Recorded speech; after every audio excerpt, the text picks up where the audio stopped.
Ayan, so isa pong mapayapang hapon, no? At magandang araw po sa ating lahat. Ako po ang inyong lingkod na si Lily mula sa opisina ng Disaster Risk Reduction and Management Service sa ilalim ng pamumuno ni Director Ronel Daco. No? Welcome sa ating orientation on the conduct and facilitation of psychosocial support activities for learners para sa pisikal na pagbabalik eskwela. Ito ay bilang parte ng iba't ibang mga programa ng departamento para makasiguro natin ang kaigihan ng mental health at psychosocial support para sa ating mga mag-aaral. So good morning po sa good afternoon na po pala sa ating lahat. Maraming salamat sa lahat na tumututok sa atin ngayon sa live stream sa DepEd. Huwag po natin kalimutan na i-like, i-share, imbitahin po natin lahat ng ating mga kaibigan na manood ngayong hapon. Bago tayo magsimula, ating i-welcome po muna ang ating butihing Undersecretary mula sa Office of the Undersecretary for Administration upang bigyan tayo ng mensahe at gabay para sa ating tungkuling gagampanan sa pisikal na pagbabalik eskwela. So sa ating mga manonood ngayon, bigyan natin ng virtual round of applause ang ating Undersecretary for Administration na si Ginoong Alain Del B. Pascual.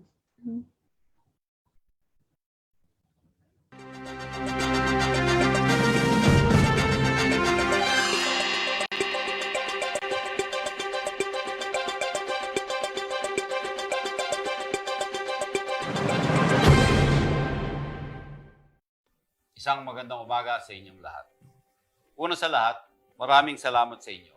Not just for being here today, but for always working hard to ensure that our learners' well-being is prioritized amid all the challenges, unexpected changes, and growth. Our experience of the COVID-19 pandemic has been the hardest so far, and possibly the most challenging, but ultimately, it is also the most enlightening. It has put all our daily routines to a halt and forced us into new and innovative practices. Walang nag-aakala 3 years ago na ang ating mga silid-aralan ay mababakante at hindi magagamit ng halos 2 taon, na ang pasok sa ating mga paaralan ay matitigil at mapapalitan ng blended learning modalities. No one would have imagined that hand sanitizers and face masks would be just as much as valuable commodity as bottled water. There were more drastic changes introduced to us in the past 3 years than there were in a decade. However, if there is one thing that never changed, that was never put to halt, it is education. Amidst the pandemic, even during the cancellation of classes, education never stopped. Outside our classrooms, students and teachers continued the teaching and learning process, making use of the most available resources in the most accessible modalities. We all needed to adjust and cope up with the ever-changing scenarios brought about by the pandemic. But all our stress and difficulties were never only ours. They were difficulties shared by our learners and by extension by everyone else too. But it was the cooperation and mutual support between teachers and learners, the showing of understanding and empathy towards each other, that is the burden of transition from physical to blended learning. More than anyone else, we understood our learner situations the best. Our hardships and all the challenges are indescribable for us implementers, teachers, and parents. But these experiences are foundational for most of our learners, the youth and the children. It will ultimately shape how they will be in the future, how they will understand and cope up with struggles, hardships, and the change, when act with caring, kindness, and empathy. All of these are based on how we help shape their experiences as part of their foundation and growth. Ngayon ay pumapasok ulit tayo sa mga panibagong kabanata sa paghubog sa ating mga kabataan.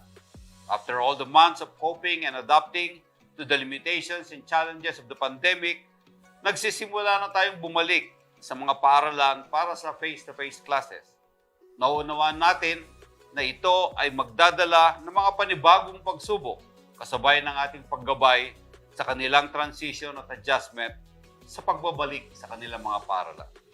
As we conduct the DepEd's psychosocial support activities to prioritize our learners' well-being in preparation for the upcoming face-to-face classes, I would like to call on everyone to become even more open and to show more empathy to our students.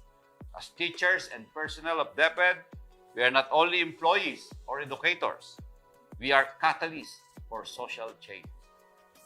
We are their second home, and we cannot serve this duty wholeheartedly if we compromise the understanding of our students' situations and necessities. Let these new experiences of our learners fall into nurturing hands so that we can provide them with the kind of support they may not even know they need. The kind of support apart from the academic lessons they receive in their classes. May this activity provide you with the tools to be ready to plant the seeds of change in our learners or in the learners you encounter, so that in the future, you can make 1,000 different flowers bloom through their success. Ultimately, you, our teachers, and our personnel make it possible for every learner out there to have a better future. Mabuhay po kayong lahat. Maraming salamat.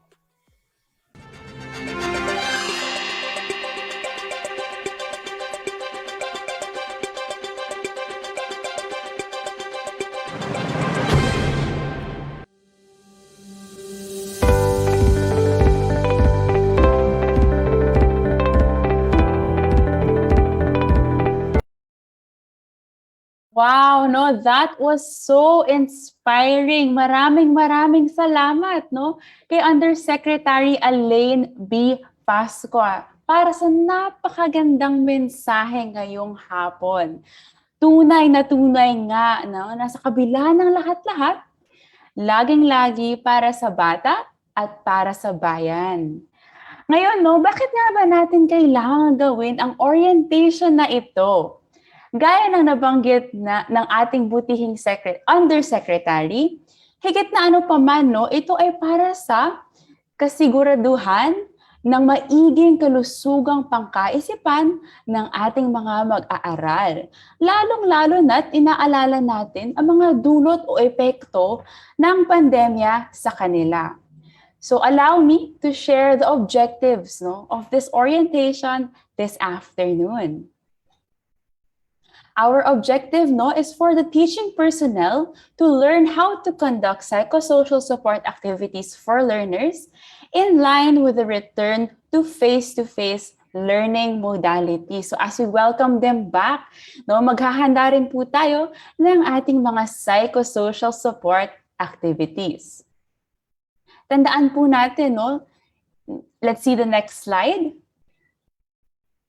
that the psychosocial support activities for grades 4 to 10 will be patterned after the developed psychosocial activity pack for kinder, grades 1 to 3, and senior high school. So marami po sigurong nanonood ngayon, no, ng mga guro ng ating grades 4 to 10 learners. Tuturuan po namin kayo paano gumawa ng sarili ninyong psychosocial support activity, no, na syempre pattern din po sa PSAP or Psychosocial Activity Pack na ginawa po natin para sa kinder, grades 1 to 3, and senior high school.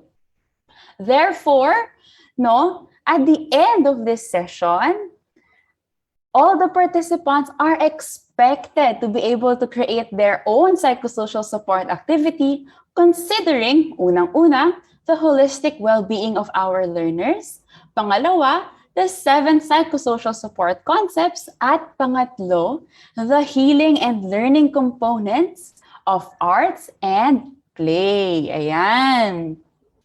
Sige, bago po tayo mag-proceed, no, I would like to invite all our participants to download the Psychosocial Support Activity Pack. Bakit po? Ito po ang gagamitin nating reference ngayong hapon. Our discussion, the order of our discussion, no, is based on the sequence of the content in the Psychosocial Support Activity Pack. So kung nakikita nyo po yung link, puntahan nyo lang po yung link, no, and download the Psychosocial Support Activity Pack. Okay?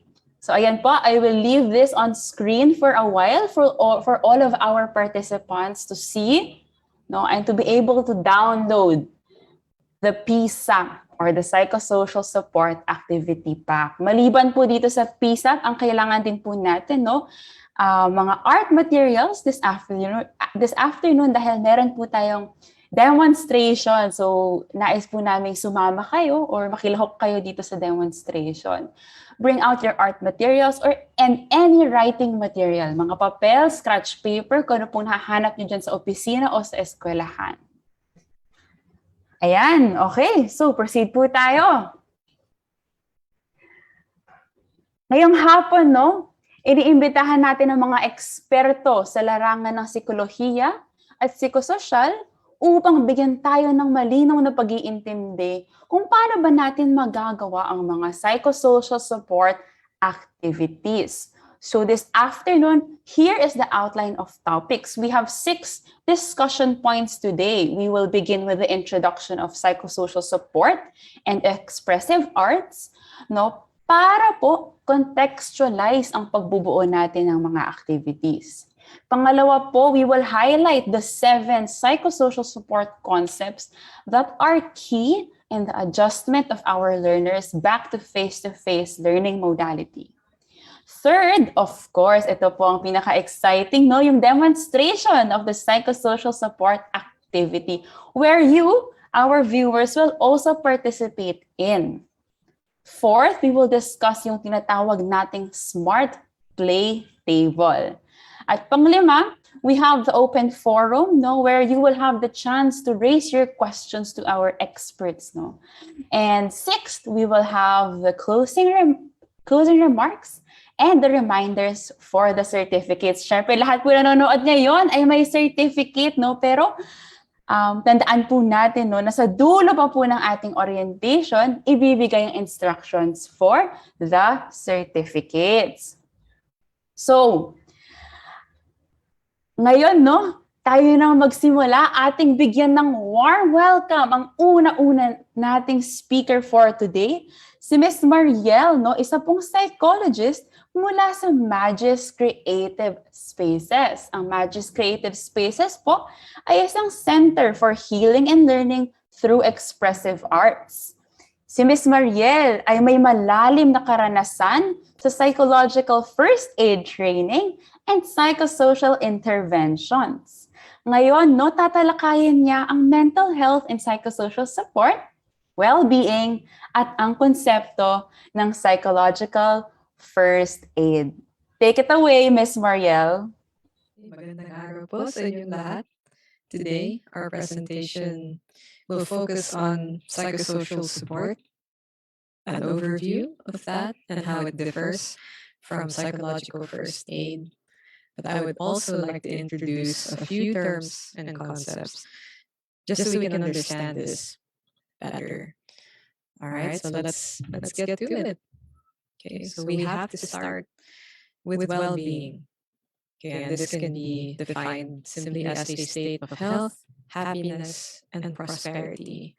This is about how we feel about ourselves and our current situation right now. So this is related to quality of life, okay, and how we see ourselves in our current state.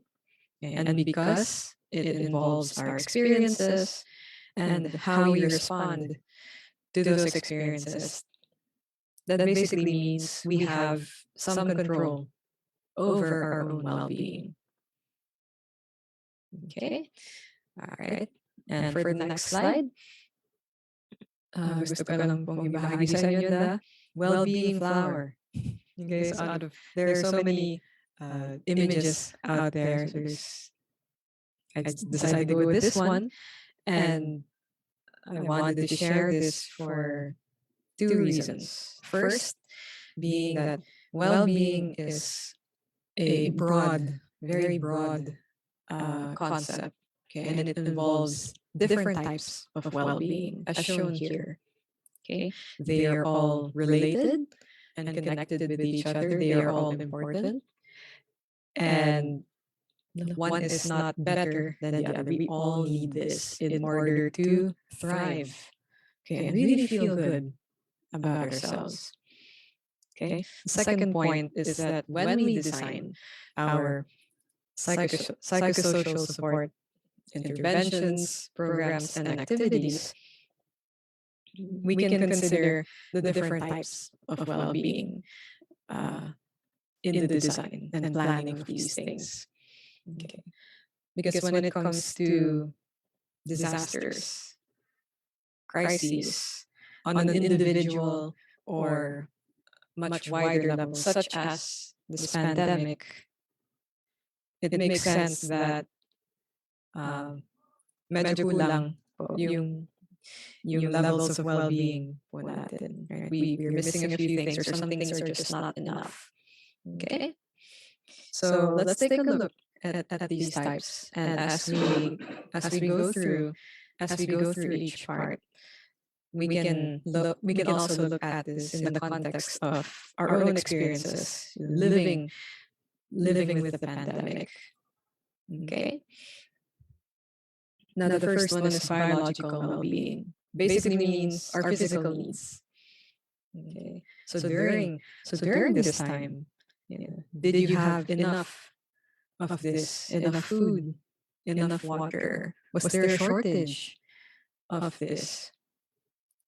One intervention was yung pag-distribute ng ayuda. Were you able to get that? Right. Other responses when the lockdown started is that people started panic buying, right, for these resources. Okay, so think about it. Were you able to provide for your family? Did you have enough of this? Yeah. Okay, so the next one, that would be material well-being. Very similar to biological well-being, right? So it's having that shelter, having the clothing to protect ourselves. It's having the proper structures in the community.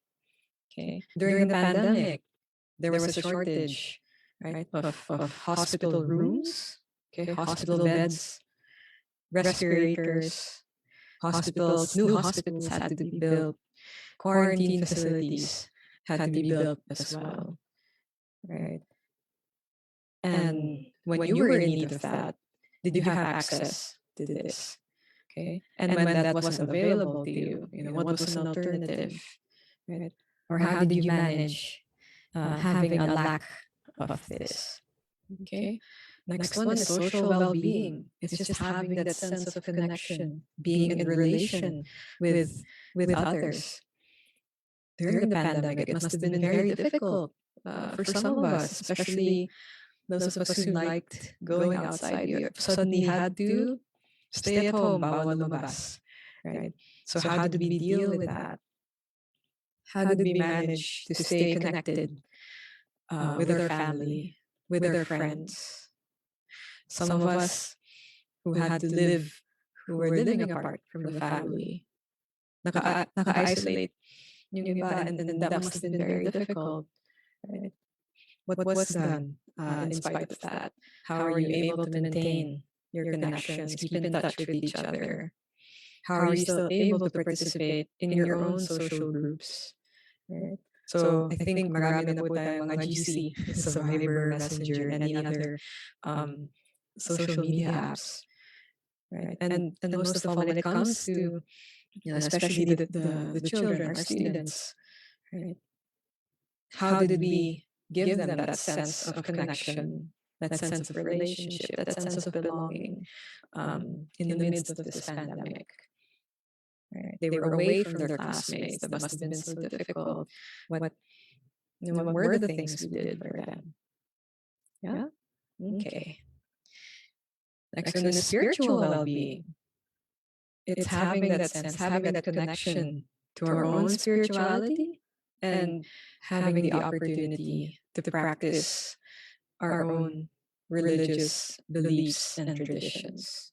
And in the midst, again, of this pandemic, how were we able to do that?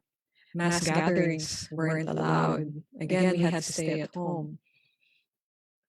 So how are we able to get in touch with that, with our religion or spirituality? Okay, another challenge is finding sense of purpose, because maybe for some of us, we may have lost that sense of purpose and meaning in the past 2.5 years. Right? So what were the things we did to restore or to rediscover that? Okay, because that's important too. Okay, and as we move on to cultural well-being, it's quite similar, right? Quite similar to our spiritual well-being, as it involves tradition and practices. One thing I noticed over the pandemic is this experience of, prolonged grief. So we've had to experience that kind of loss. And when it came to Filipino tradition, right, we would have rituals, right, before the funeral. So we'd have the wake, right, and we would celebrate the life of our lost loved one. Yeah. But because of the circumstances now, we're not really able to practice that. Yeah. And that must have been really difficult for some of us. Right. So in spite of having to stay at home and take note of all the safety protocols, how are we still able to keep in touch, right, with our cultural identity as Filipinos? Okay, then we move on to our mental well-being. This became a very big thing, again, because of the pandemic. Right? As soon as the lockdown hit, the first one, how are we able to adjust, right, and to adapt to these sudden changes? Right? When schools had to stop, students couldn't be there anymore, and we all had to switch, right, to online teaching. How did you manage that? How did you manage that stress? Right? And how did our students, can you imagine, how did our children adapt to this? Right? And then, fast forward to today, where another change is happening. We're going back to face-to-face classes. That's another, period of change and adjustment for the teachers and the students as well. Right? So what kind of support can we give? Right? Not only to our teachers, but especially to the students, right, as we adjust again. Yeah, that's something to consider. Okay, so when it comes to education, so going back here, education, knowledge, and skills, were we given? Did we have access to the right and appropriate information regarding COVID-19? Right? Was that readily available for us? Right, and by skills, we can refer to stress management. How are we able to regulate ourselves in such a stressful period of time? Right? And how are we able to support others, while doing this? And the last one, similar to mental well-being, is our emotional well-being. So during this whole time, again, how are we able to regulate our own emotions? Okay, were we given the knowledge and skills to recognize what we're going through, and also, again, to support like our family members and our friends who are struggling? Did we allow ourselves the space and time to feel this whole range of emotions? Okay, yeah, from fear, anger, frustration, all the uncomfortable feelings, up to even the more positive ones, right? Like love, self-esteem, empathy, compassion for self and others? Right? Were we able to also make space for the good feelings? Yeah, just some things to think about, right? And again, as we look at this whole well-being flower, we can also consider our students, right, and what they must be uh, going through, right, this whole time. Okay, so I do have a question. I'm really curious right now. Looking at the 7 of these, which type do you have enough of? Like, which is, which one is okay for you right now? Yeah. And on the opposite side of that, which type of well-being do you need to nurture more? What do you need more of at this time?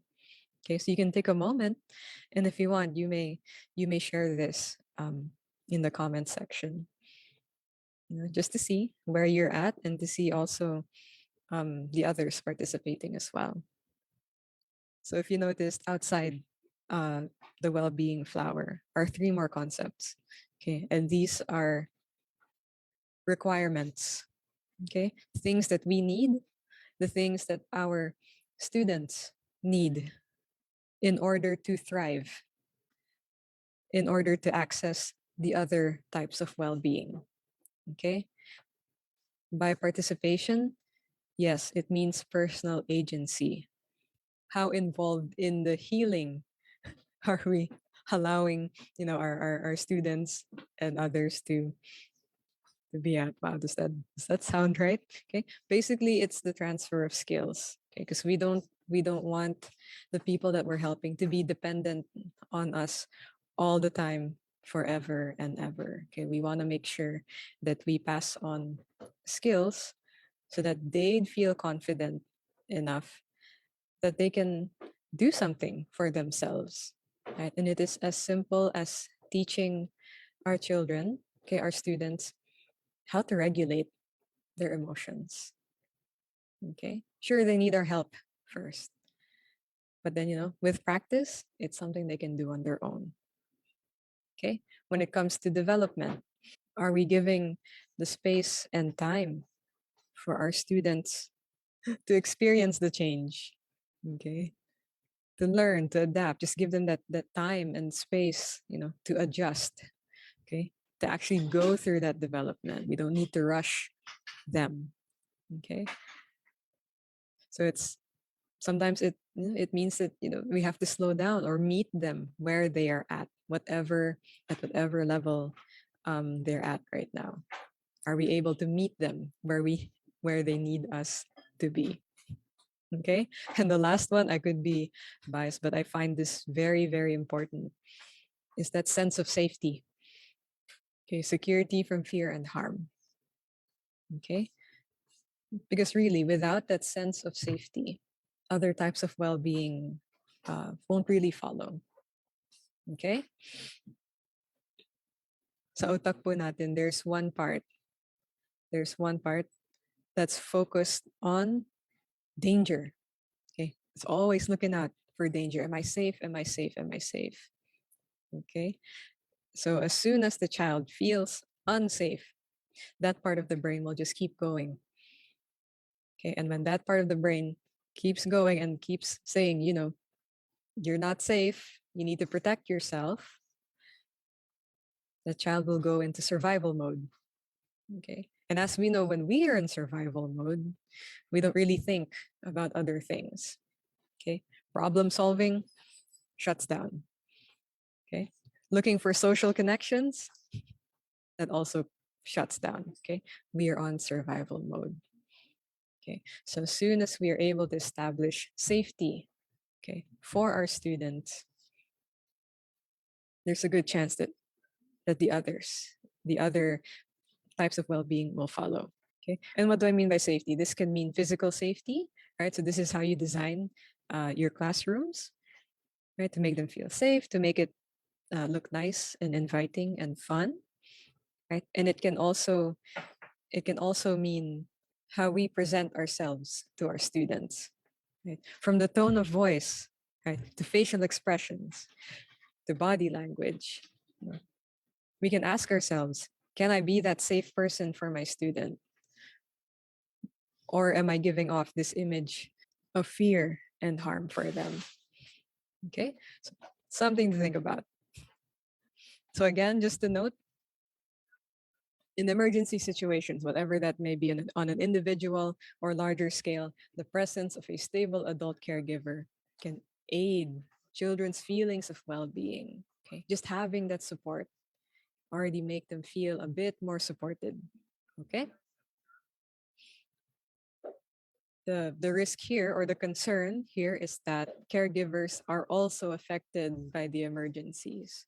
Okay. And because we are affected by those emergencies, our ability to be that safe, stable, and nurturing individual might not be there. Okay. So there's no shame in that. It happens. Okay. So that is why when we think of interventions, okay, psychosocial interventions, we also want to include caregivers. Okay. By caregivers, that includes the family, and it also includes you guys, the adults who will be interacting with the children. Okay.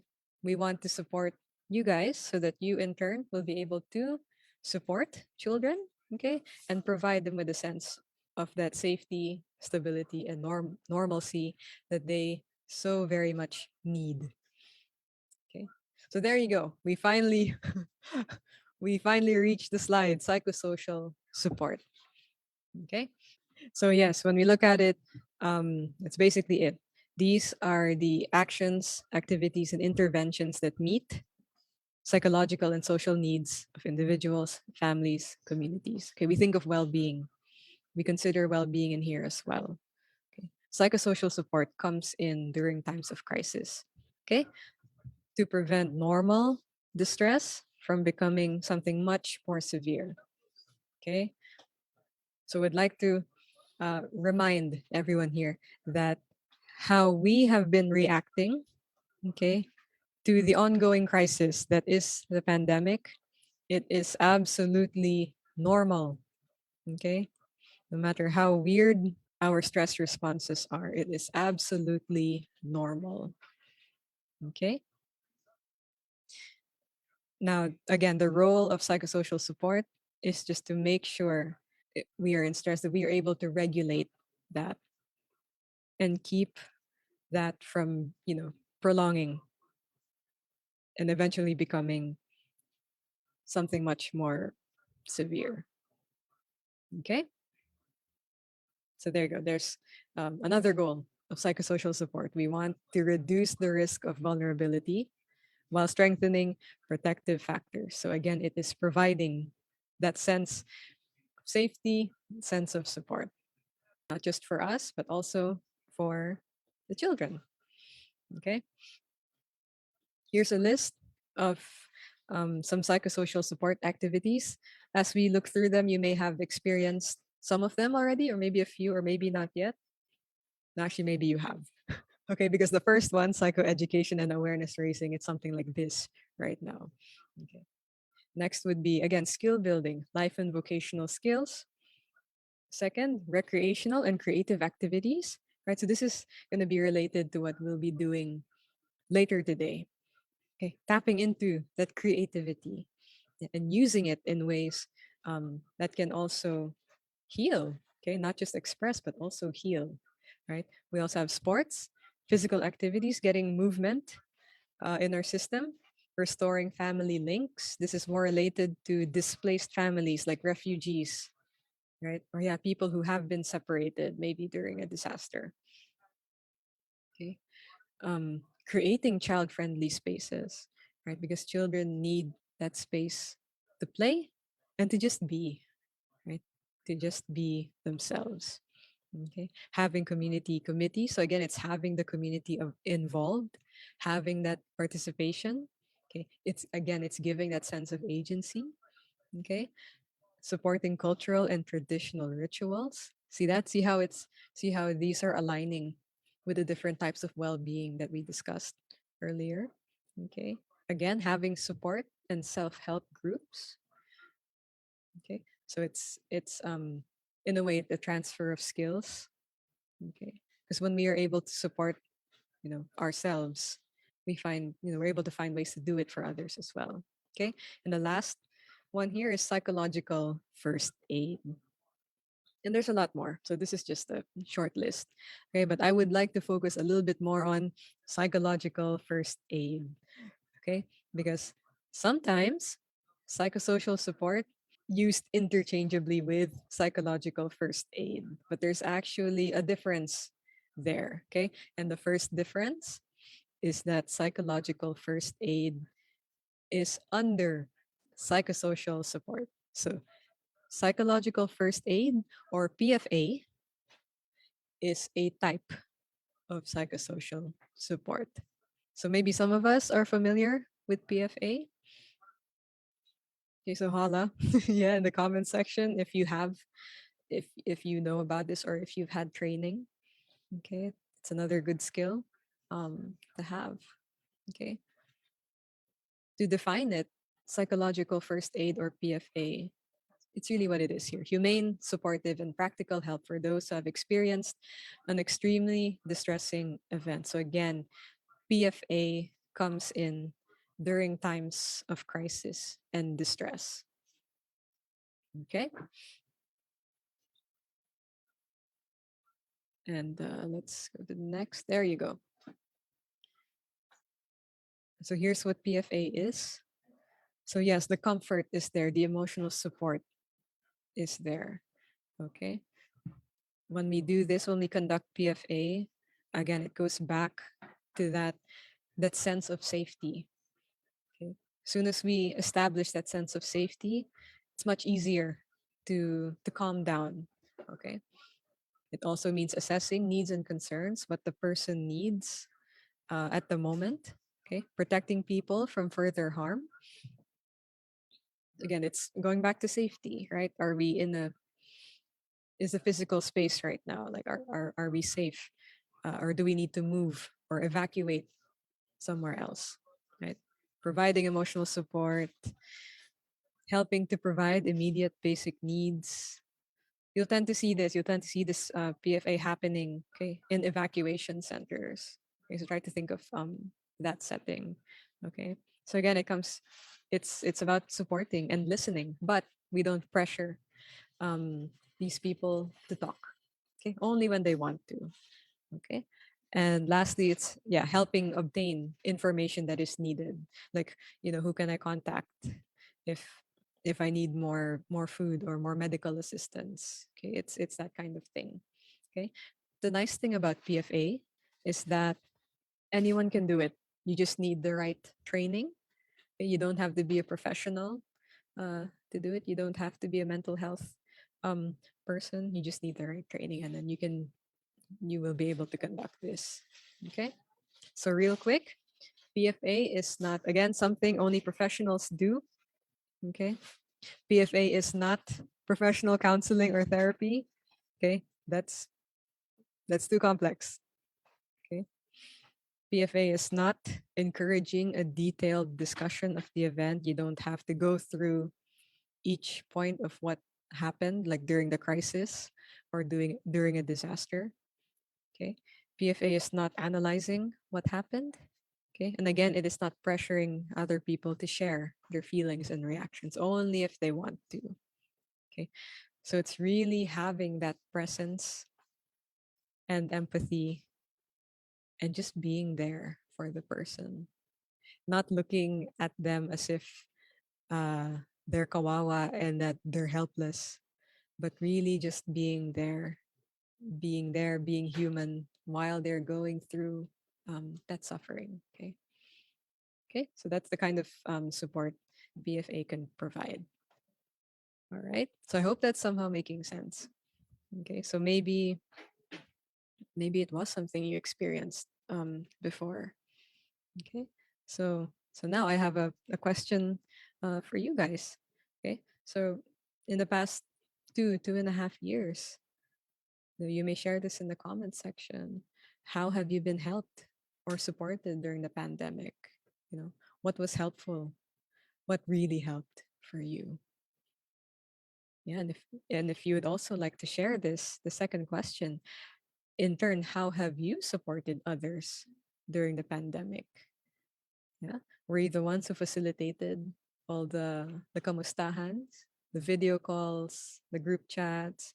Were you the one checking in with others, right? Keeping in touch with family? You know, sending sending gifts, right? Online shopping, right? So yeah, just take a moment to think about it, and if you would like to share, please feel free and see how the others have been supporting others as well and how they've been supported. Something fun to know. Okay. And one last thing before I finish. Okay. Yes, your own well being is your responsibility. Okay. Simply because you deserve it. Okay. And that's how important you guys are. Okay. So let's go through this list. Okay. So definitely take care of your physical self. Eat well, get enough sleep, and get some movement in your system. Okay. And if you can, do something fun or meaningful, something you genuinely like for yourself. Okay. Whatever that may be. Okay. Speak up and reach out to others. Maybe you have people in mind who have been quiet in the GC or quiet in social media. It's okay to just reach out, check in, hey, how are you doing? Kamusta ka na? Kind of thing. Yeah. Minimize substance use. Okay. We might think that it's helping, right? Especially coffee, right? We might think it's really helpful, but it might not always be okay for us. So just minimize relying on that. Okay. Another thing I find helpful, okay, is about being honest. Okay. Be realistic about what you can and cannot control in your life and in your current circumstance. Knowing or being able to identify what you can control gives a sense of agency, right? Means that you can do something about it. And knowing what you cannot control, well, then, can be hard, but we can then start the process of letting go and just letting it be. Yeah. Okay. So, yeah, what are some examples of something you cannot control? We cannot control the behaviors of others, right? So, if they want to go out without a mask, or if they want to uh, go out and do things, that's up to them. We can feel really upset about it, but again, we can't always control other people, right? What we can control is how we protect ourselves, right? How do we stay clean and hygienic and healthy, right? What are the steps you can do to protect yourself and keep yourself safe, right? Simple as that. Okay. What else? Being able to identify your own signs of stress. Okay, just being able to acknowledge, like, wow, I think my heart is palpitating right now. I think I need to take a step back from my work, sort of breathe. Yeah. Pause. Maybe I need to drink water, right? 'Cause maybe that is what stress looks like for you. For others, maybe stress comes as, you know, stomach pain, right? It helps to keep track. It helps to monitor, what your body is telling you. Okay? Because if it says something, if you feel something, we have to listen. Okay? All right.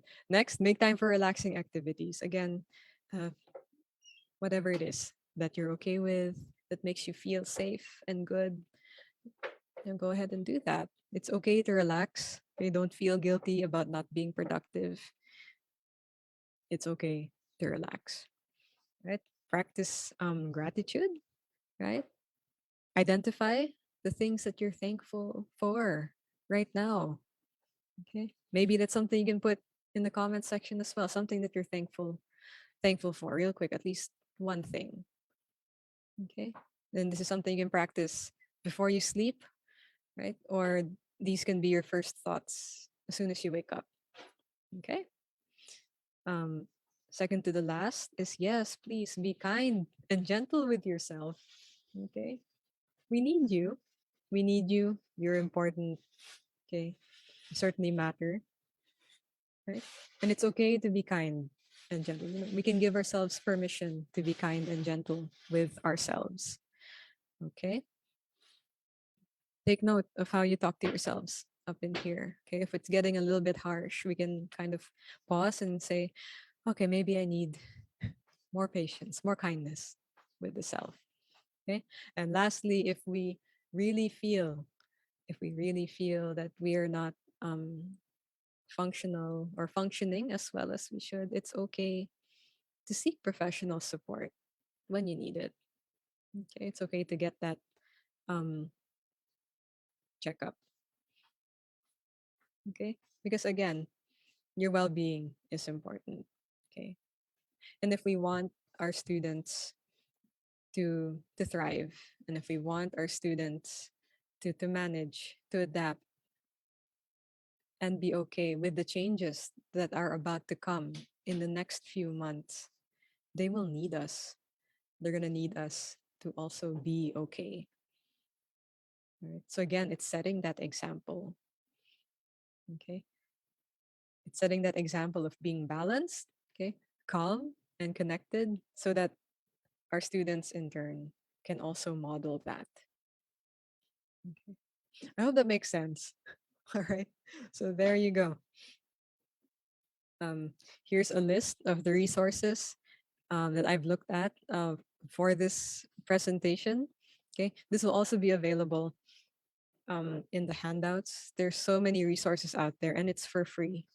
Okay. Okay. So thank you very much for your time. I hope it makes sense. I hope there are some things that resonated with you, and uh, I hope we are. I hope this is the beginning, then, to make the right changes, to better improve or care for our well-being more, so that in turn, we can be of better service uh, for our students and our colleagues as well. Okay. Thank you very much.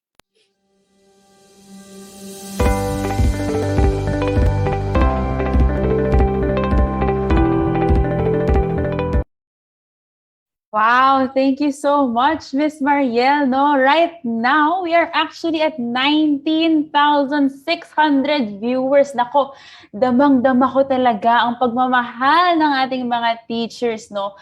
Teachers who want to be mental health advocates, champions of mental health. Marami pong salamat sa inyo. Shout out lang po tayo sa mga schools na narito ngayon, no?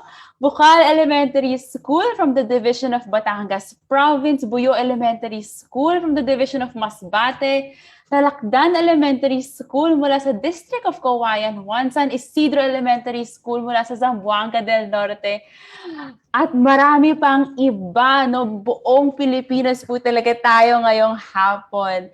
Galing po sa talk, no, ni Miss Marielle na bigyang konteksto ang pagsasagawa natin ng psychosocial support activities. Tatandaan po natin, di ba? Meron tayong main consideration.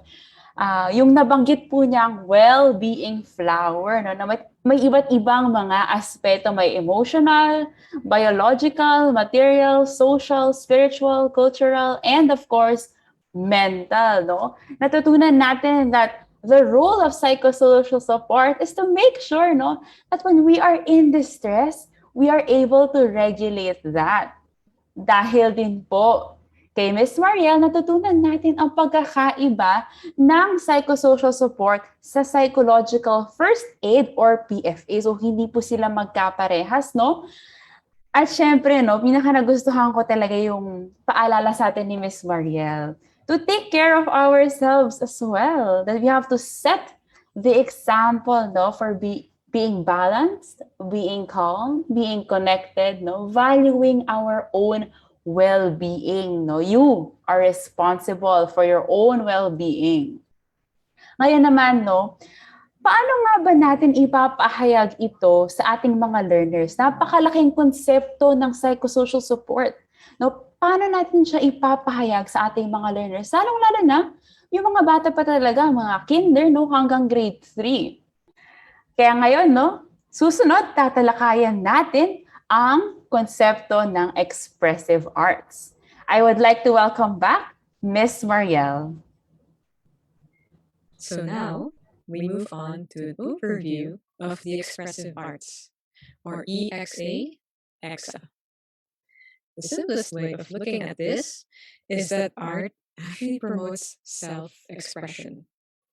All these opportunities for self expression come in many different forms, much more than the five listed in here. So you're going to probably see a list uh, in the other slides. Okay. Now, the best thing about art is that they are all forms of play. All right. And we all know children love to play. And this is definitely a language that comes so naturally for them. And it opens them up to creativity, exploration, and definitely learning. Okay. And we also know that, right? Kids learn better through play. Okay. So with just a little bit of structure and planning, children are able to access all these benefits and much more when we, the teachers, facilitators, or adults, when we create the space where they can engage in art and actually just play. So when we are given the chance to express whatever it is that we're going through, everything else follows. Okay. We develop the skills, we learn to communicate better, we release the energy, and we even get a little bit more confident in ourselves. All right, so I'm going to go back to this later because I'm actually curious right now, and I'd like to know, what is your favorite art form and what benefits do you get from it? Or if you've observed, how have your students benefited from engaging in art or play? Yeah. So I'd like to invite you all to share just a little bit in the comment section, and let's see how similar or different your experiences are from that of others. Okay.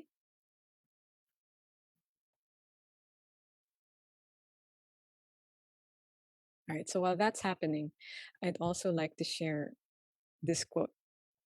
Okay. Every child is an artist. The problem is how to remain an artist once he grows up. Ouch. Yes. Okay. Pablo seems, yeah, kind of right. He makes a point there, doesn't he? Yeah. So, what does this quote mean to you? My takeaway is that every child is an artist, okay, regardless of skill level, artistic ability, or developmental stage. With expressive arts, theory and technique, not so important. Even if expressive arts is done in the classroom, it doesn't have to be a contest, and there are definitely no grades. What's important is that we're able to express and create simply because it is human to express ourselves and to create beautiful things. So remember, we all have that creative energy within us, and no one can take that away from us as well, not even growing up. So let's give ourselves permission to express, create, and feed our souls so that we can be the compassionate adults our students need us to be. Okay, so in here, we have a diagram, and I know the text is quite small, but the idea here is that different art forms stimulate and activate different parts of the brain. Okay, now in the context of stress, trauma, living in crisis, when a person is stressed, okay, some parts of the brain actually shut down to gather up all the energy and resources needed for surviving. So some parts of the brain are activated, but it's only done so for survival mode. Okay. And that's a very normal thing. That's a normal stress response. Okay. The challenge there is when we stay in that stressed state for a prolonged period of time. Now that's stressful. Okay. So remember, parts of the brain already offline when we're stressed out. even more so when we are experiencing prolonged stress. And this is where art comes in, okay? Because then these different art forms are able to tap into the parts of the brain that are difficult to access or that are offline. Okay? It's able to stimulate that. And of course, we need to make sure that we are in a safe environment first. So we establish that safety. Okay. And then we are able to access those other parts of the brain that may have been shut off due to that stress. And remember, art and play, that is a different yet natural language. These forms are able to access different parts of the brain that have difficulty being expressed through words. If that makes sense, sometimes we have difficulty wording out our feelings, but when it comes to art, it translates just fine and maybe even better. Okay, so that's the importance, okay, of this diagram. That's the importance, okay, of art and why it's so crucial to have it and to keep it in our lives and to share it with our students as well. Okay, that's where the healing starts. Right, and of course, here's just a quick summary for expressive arts in that it's used for different things. In our case, mainly it's for healing. Healing because we are able to express, we're able to express things that are otherwise difficult to word out or to say. Okay. Definitely there's learning that takes place. Okay. Again, we are able to develop skills and other concepts. All right. And of course, we do this for fun. Okay. And it's okay to do things for fun because we definitely need that in our lives. So this is basically quick overview of expressive arts and why we can utilize this as we use this as a form of psychosocial support, okay, and even adapt it in the classroom for your students.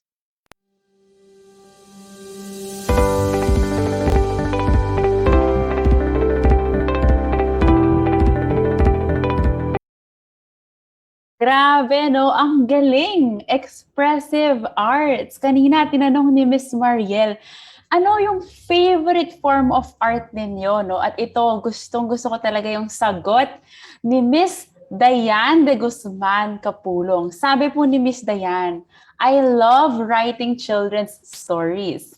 Now I am trying monochromatic painting. It helps me feel relaxed and probably escape for a moment. So thank you so much, Miss Dayan, for sharing your answer. Natutunan natin kay Miss Mariel, no, that art and play are the language of our children. It helps them in expressing themselves. Ang pinaka, no, tumatak talaga sa akin sa sinabi ni Miss Mariel kanina, it is human to express ourselves and to create beautiful things. Nako, ang ganda, no? It's very human. It's innate in us to create beautiful things. At tandaan natin, no, expressive arts can be used for three things. Unang-una, for healing. Pangalawa, for learning. At pangatlo, for fun. So ayun po, no, napakalalim ng diskusyon. Ngayon, dumako naman tayo sa pangalawang bahagi ng ating diskusyon, no? Handog ng ating speaker ngayong hapon ang talakayan tungkol sa 7 S's of psychosocial support. Let us welcome our speaker, Miss Maria Therese Jose, or Miss TJ, who is a counselor and spiritual director trained in Asian Theological Seminary, kung saan siya ay nag-masters sa pastoral counseling.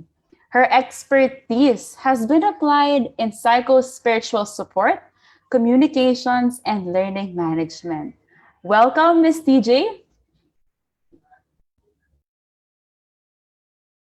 Alright, maraming salamat Mariel.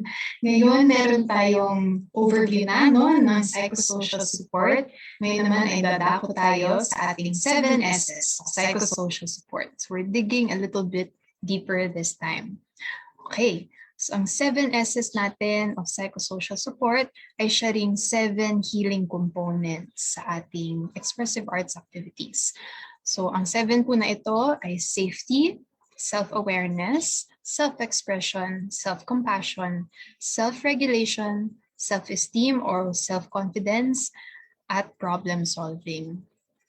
So ang 7 healing components po na ito ay nakadivide sa 3 categories. 3 kategorya natin na I am, I have, and I can. So kung mapapansin niyo po sa ating psychosocial support activity pack, ang activities natin ay naka-arrange according to these 3 categories.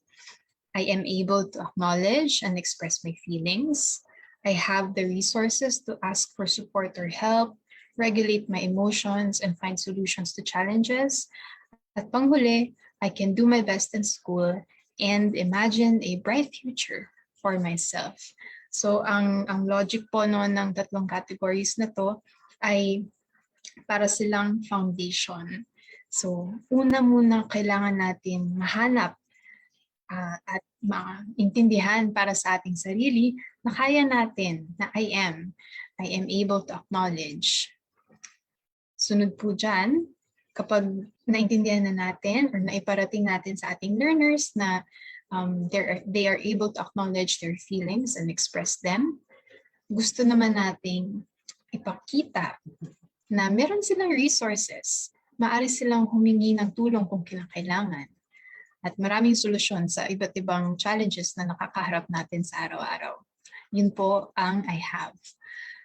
Mula sa understanding na I am able to acknowledge at I have the resources, saka naman nabubuo yung I can. I can do my best in school and I can imagine a bright future for myself. So, ganun po yun. They build on each other. Okay. So, explain ko lang po saglit, pahapyawan ko lang po ang ating 7 S's. Again, kung gusto nyo po ng mas malalim pa na understanding, mas malalim na explanation, andyan po yan sa ating psychosocial support activity pack. Pwedeng-pwede po natin bisitahin yun. Alright. So, punta po tayo sa next slide.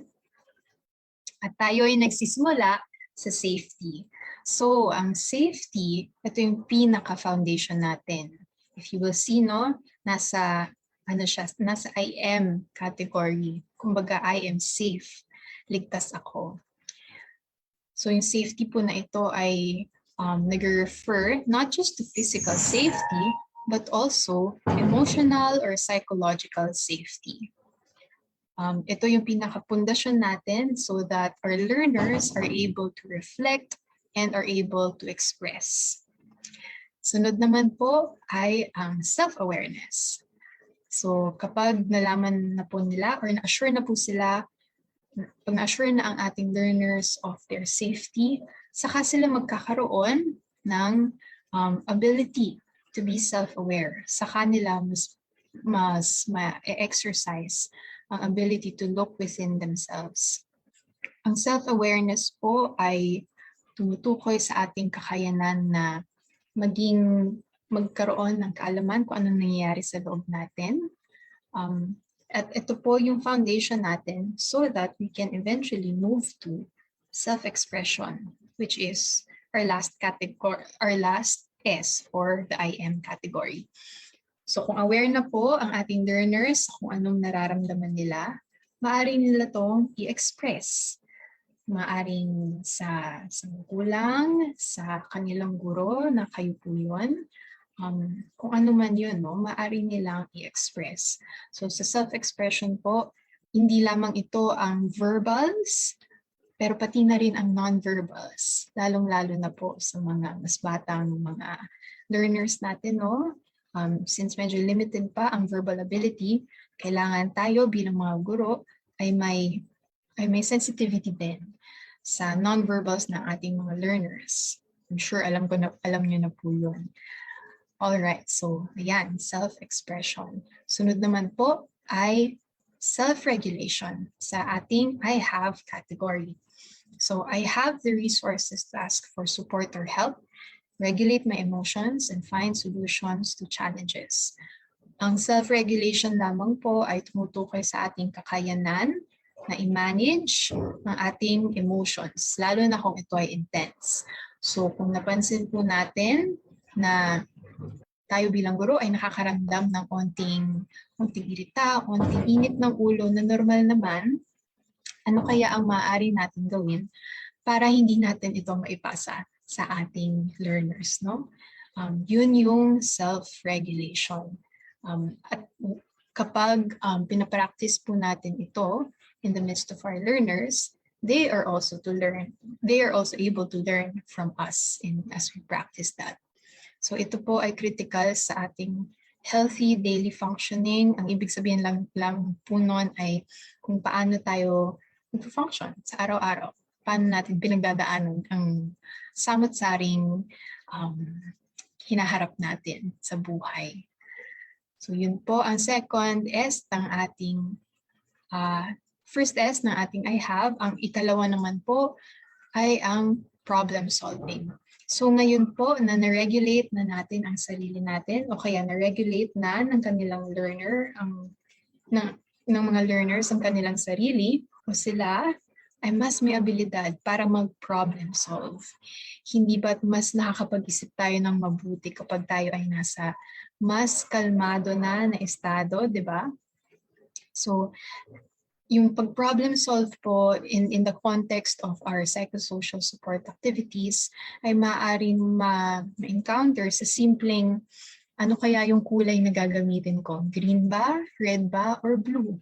Paano kung walang color pink? Ano kayang pwede kong gawin? Siguro pwede ako maghalo ng red at white. So yung mga simpleng bagay na yun, kapag nag-ipon-ipon, kapag madalas na naintindihan or na-experience at na-encounter ng learners na sila ay may kakayanan na mag-solve ng problems kahit maliit lang, mas nabibuild yung kanilang confidence.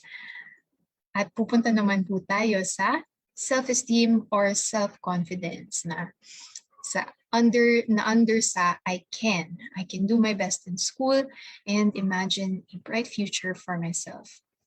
So kapag habang tayo po ay nakaka-encounter ng experiences kung saan tayo ay nakakapag-problem solve and it goes well, nakaka-build po siya ng confidence, di ba po? Ganun din po sa ating learners. At mas nagkakaroon sila ng assurance sa sarili nila na kung ano yung haharapin, kaya nilang malagpasan yun. Kaya nilang magkaroon ng success even through that. Yung arts-based activities po natin, nakakatulong sila sa pag-reflect, pag-identify ng mga strengths nila, and that helps build self-confidence. So yun po. Next naman po, last, sa ating 7 S's ay ang self-compassion. I can practice self-compassion for myself. So, ang self-compassion lang po ay ang pagkakaroon ng empathy sa ating sarili.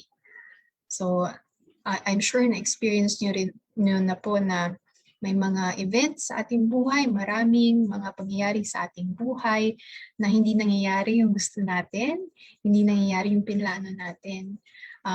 At madali na parang i-criticize ang ating sarili. Pero sa self-compassion po, we are able to extend empathy to ourselves, to extend understanding and acceptance to ourselves. Kapag po nakikita yon ng ating learners and we also model empathy to them, sila po ay nagkakaroon or nabibuild yung capacity nila for self-compassion. And that quality po of self-compassion helps them to be more resilient sa iba't ibang hinaharap nila sa buhay. Dahil when learners are self-compassionate, they are able to bounce back better from challenges, adversities, and difficult experiences. So ayun po ang ating 7 S's. I hope you are able po no, to maybe reflect on that in your own time. Kung ano nga po kaya ang sarili kong, ang dating ng 7 S's sa akin. Ano kaya sa sarili ko, yung mga tingin kong medyo kailangan ko pa. Maganda po i-practice natin yung self-awareness so that when we encounter or when we're there for our learners, aware po tayo sa ating tendencies, and we're fully able to be there for our learners. So yun po ang ating 7 S's. Yan. So maraming salamat po.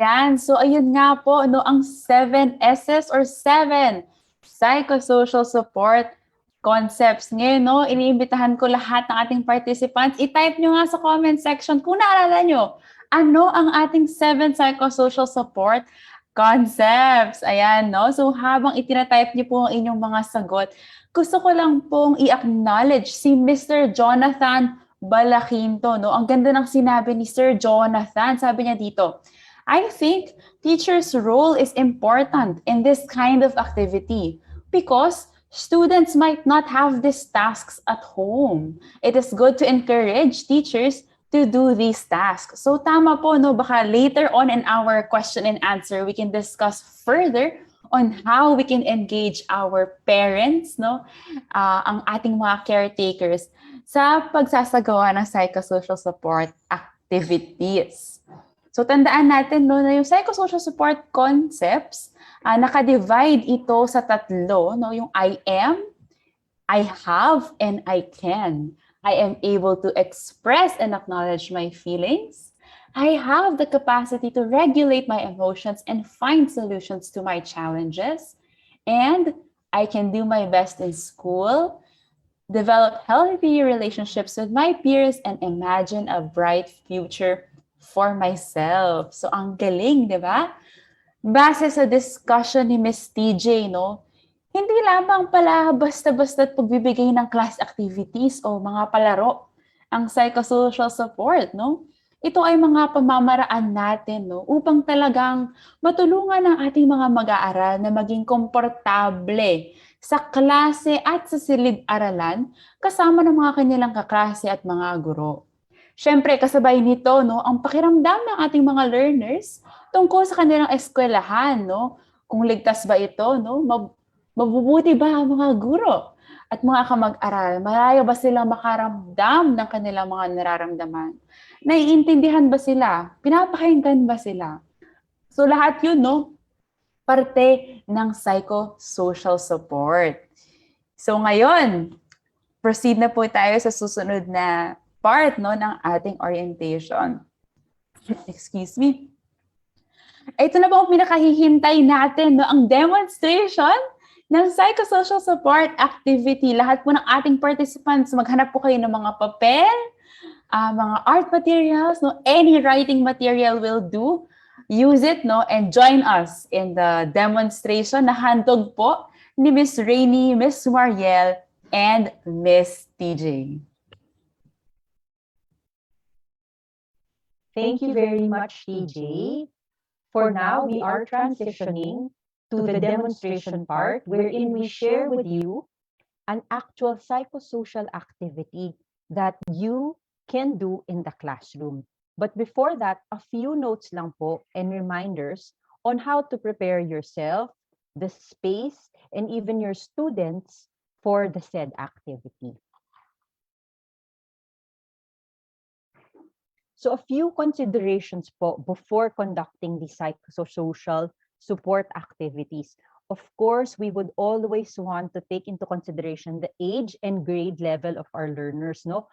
Angkop ba sa kanilang edad, angkop ba sa kanilang kakayahan at grade level. Siyempre po, kaugnay na niyan ang kanilang skills and abilities, ang kanila ng alam at kayang gawin mag-isa. Also, we can also take into consideration their interests. Ano nga ba ang kanilang kinahihiligan ngayon? And we might want to angle or focus on themes that are really resonate with them, no? And also related to that is their culture and their background. Um, of course, we'd always be want to be respectful of their culture, diba? I mean, keep sacred and important whatever they regard as sacred and important, and not be insensitive, no, to their beliefs and traditions. Apart from that is also the availability of materials. So you might find that you have a different set of materials that are available. Let's be resourceful po, teachers, no? So we can work with whatever materials are available, even materials from nature or recycled materials, di ba? And it's also a way of us teaching our students to be resourceful as well, no? And the last consideration also that we want to remind you about is the time. So you may want to make variations to certain parts of the psychosocial activity. That's okay. So it all depends po on how much time you're willing to give, to carve out during your school day for this. It also depends on how regular you'd like to commit this. Although kami po, we would really want to encourage you to make this a regular thing. As you will see, it will be very helpful po for yourself and even for your students. All right. So before you jump into the activity itself, of course, lagi pong mahalaga ang paghahanda ng mismong espasyo, no? So we call this the preparing the physical space. So you'll see here an ideal setup of our art supplies table.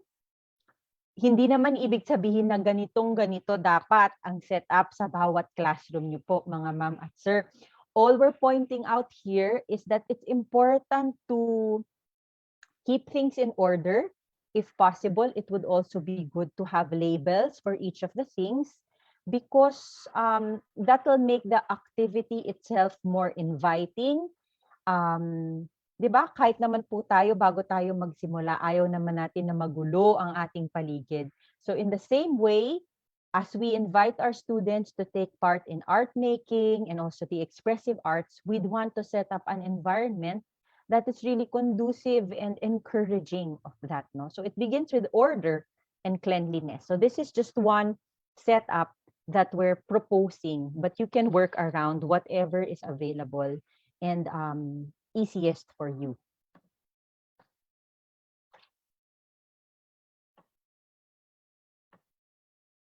All right, this is the setup naman po of paints that are ideal. Again, if you find na hindi kayang ganito, it's completely okay. So this can be for your individual students. This can be the setup for sharing. But again, what we'd like to emphasize here is the order of things. No? So makikita nyo po magkakahana yung mga pintura.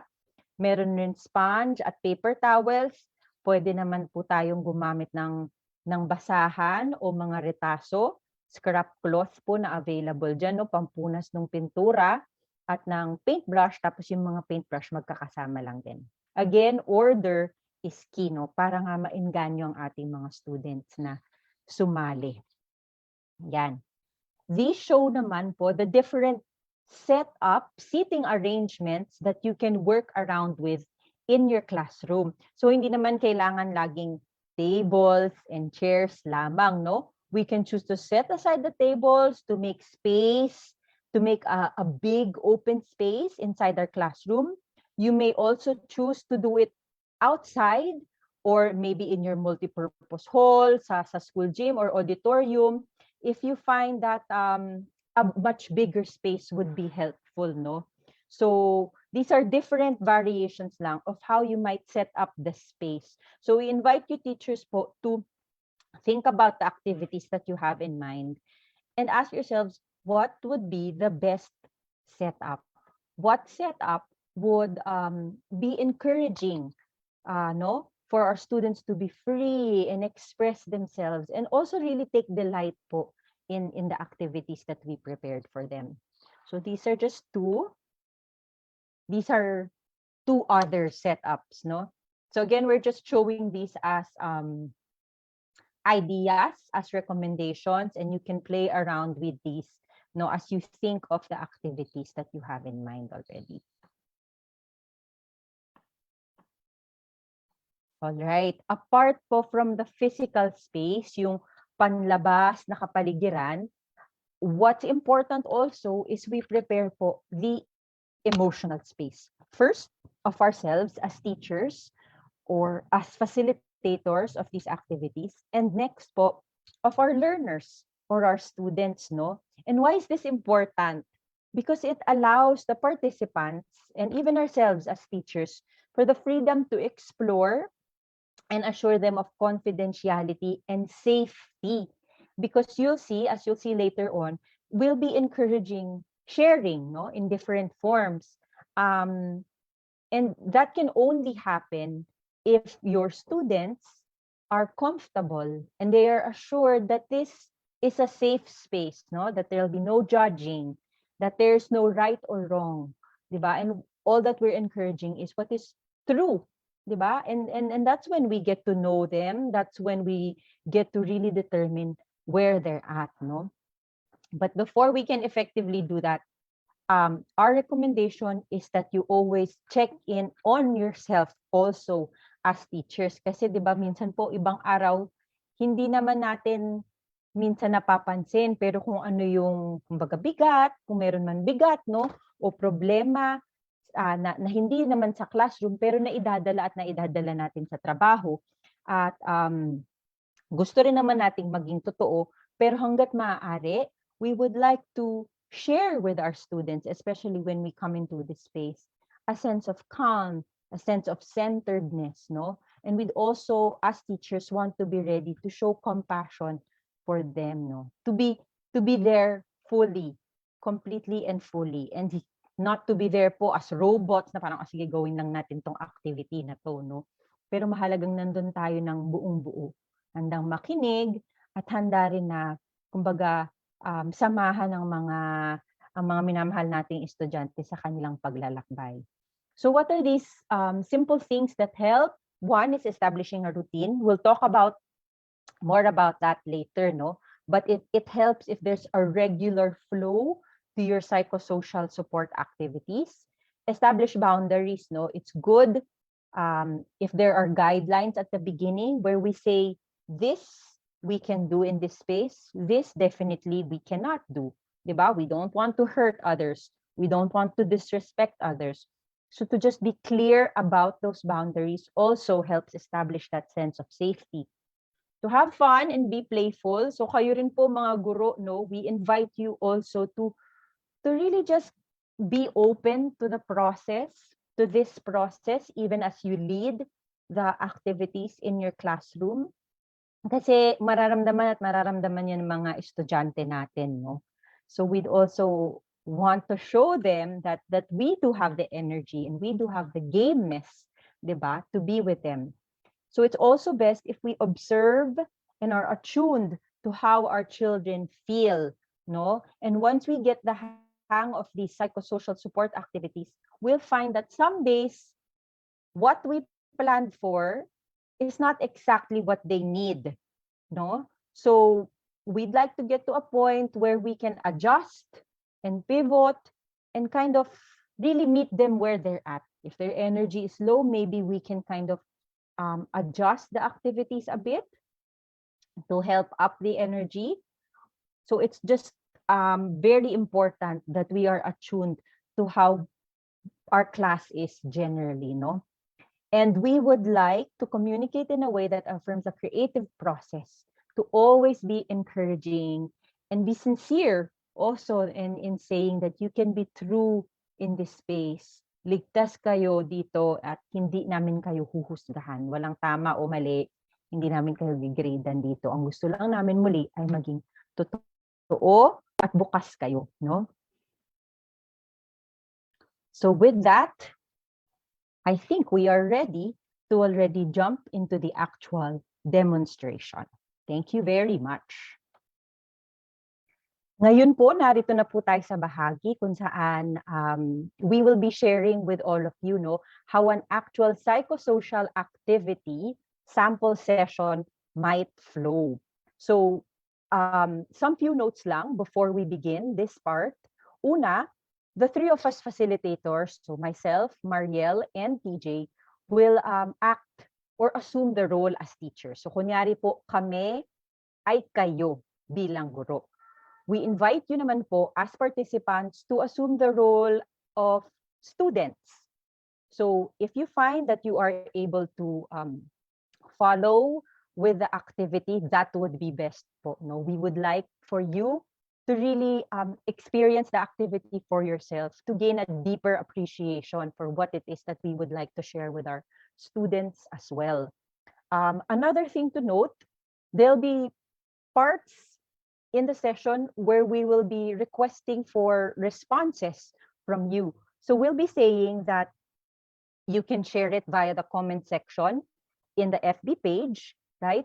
But of course, pag nangyari na to sa classroom, these responses can be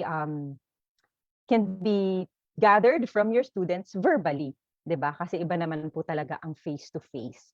Lastly po, we will be sharing slides throughout the session, but it's only as a guide for you to see that we are at this part of the session, we are in this succeeding part of the session, but this is no pressure po on you as teachers to also prepare slides. So kayo pong bahala when you find that you will be doing these activities already in the classrooms. The slides really are not completely necessary. So it's your call na po if you will be using slides. That's it. So with that po, we will formally begin our demonstration of our psychosocial activity sample session. Now I turn you over to Marielle. Hello and good day. As we begin today's session, I would like to ask everyone, how are we all doing? Kamusta na po kayo? When was the last time you really asked yourself, how am I doing today? Right now.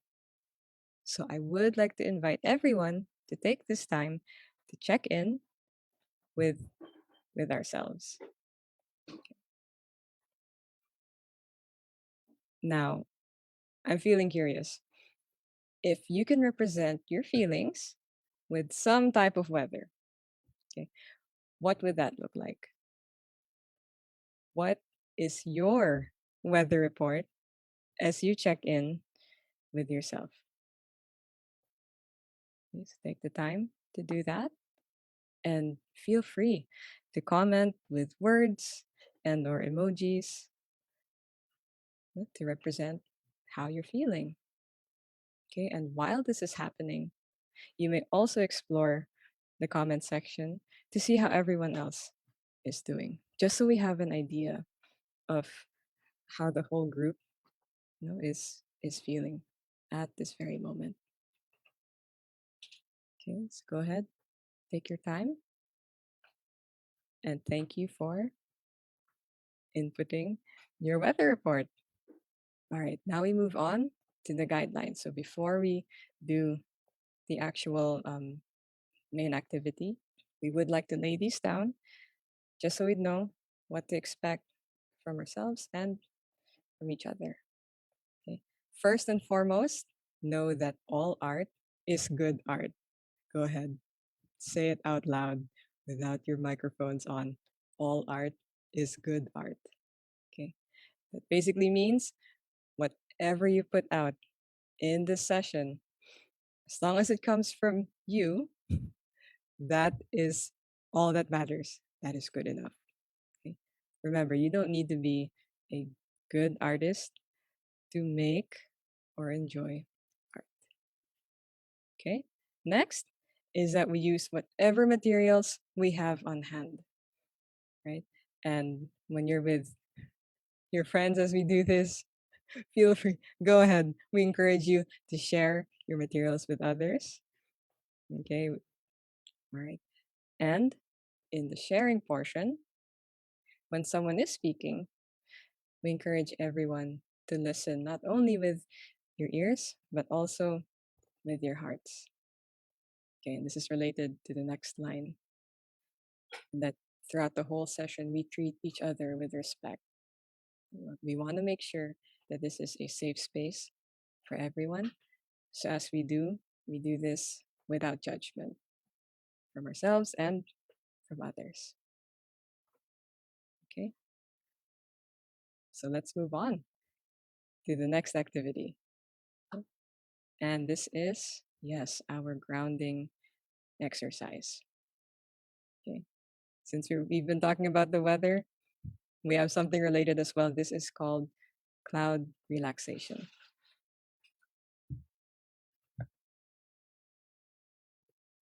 As we do this, I'd like to invite you all, okay, to get comfy. Go ahead, wherever you're seated at. Go ahead, shift your weight. See if you need to move a bit forward or scoot back. Okay. If your chair has a backrest, you may lean back, whatever is comfortable for you. Okay. You tilt your head, roll your shoulders, go right ahead. As we do this activity, this will involve some type of breathing. Okay, I would like to remind everyone. We try to inhale with our nose, exhale through our mouths. And as we inhale, we fill up our bellies, okay, instead of the chest. So you may go ahead, take one hand, put it over your chest, and your other hand over your belly. And as you inhale, notice that your belly should be the one rising and not your chest. Okay. That's called belly breathing. All right. So, shall we begin? Okay. Now let us start with some breaths, and let's do this together, shall we? Now let's inhale. Then exhale.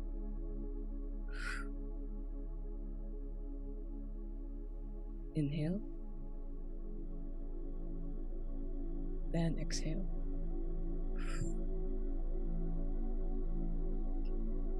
Really empty out your lungs as you do this. Okay? And if you're comfortable to do so, you may close your eyes or just lower your gaze. You may look down as we do this. Okay? Let's do a couple more. Inhale. Then exhale.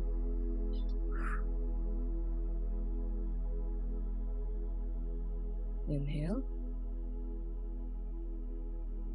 Then exhale.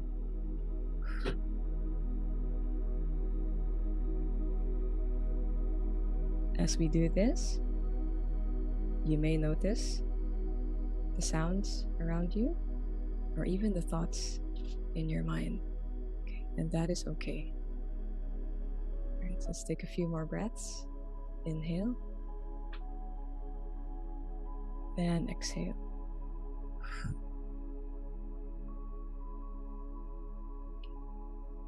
And whatever sounds and thoughts come to mind,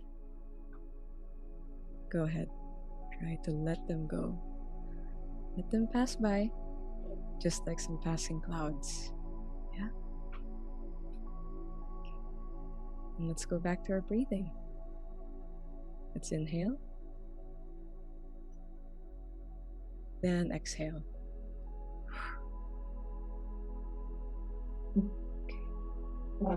Inhale. Then exhale. It's okay if other thoughts keep coming to mind. And just let them go. Let them pass by, just like passing clouds. Okay. As we take more breaths, you may imagine a gentle, soft, beautiful cloud in your favorite color forming at your feet. As that is happening, okay, you may go ahead and relax your feet.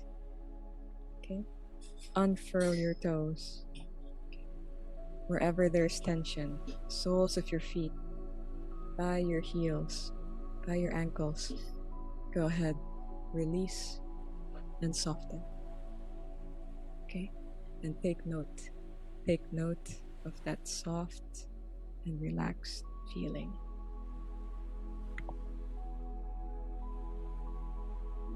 Let's take a few more breaths together. Inhale and exhale. Very good. Okay. Now, imagine that same cloud rising towards your calves. As this is happening, go ahead, relax your calves.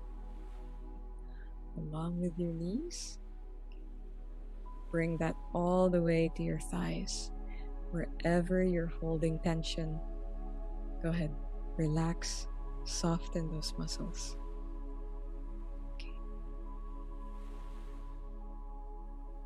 Take your time as you do this. There you go. You may bring your attention then to your waist, okay? Your sitting bones. You might notice maybe it's aching in some places. Just go ahead and release and soften. Together, let's inhale. Then exhale.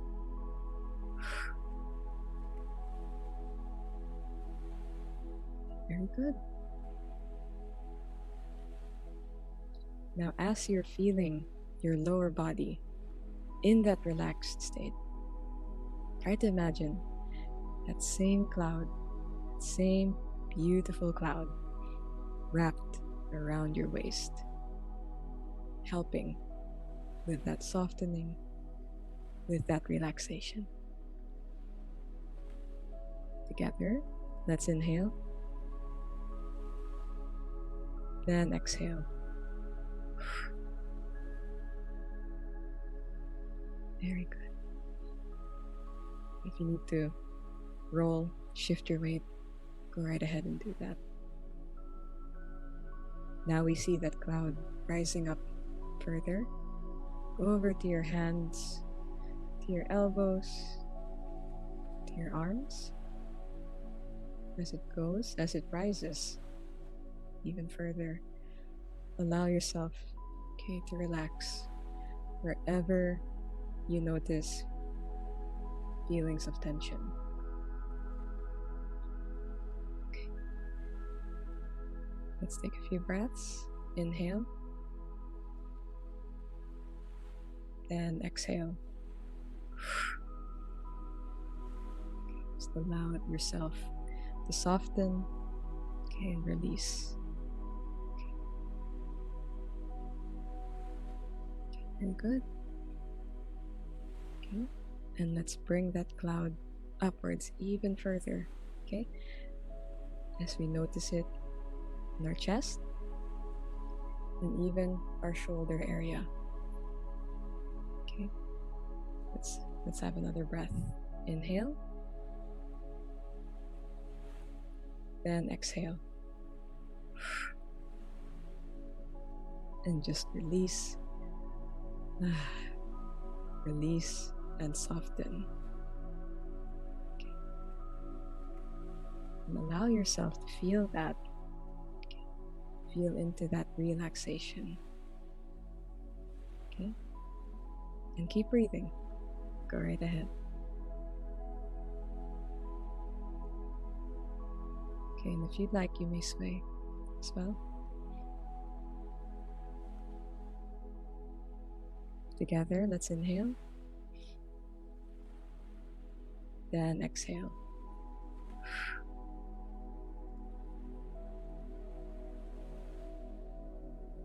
Now we're feeling that cloud rising up even more.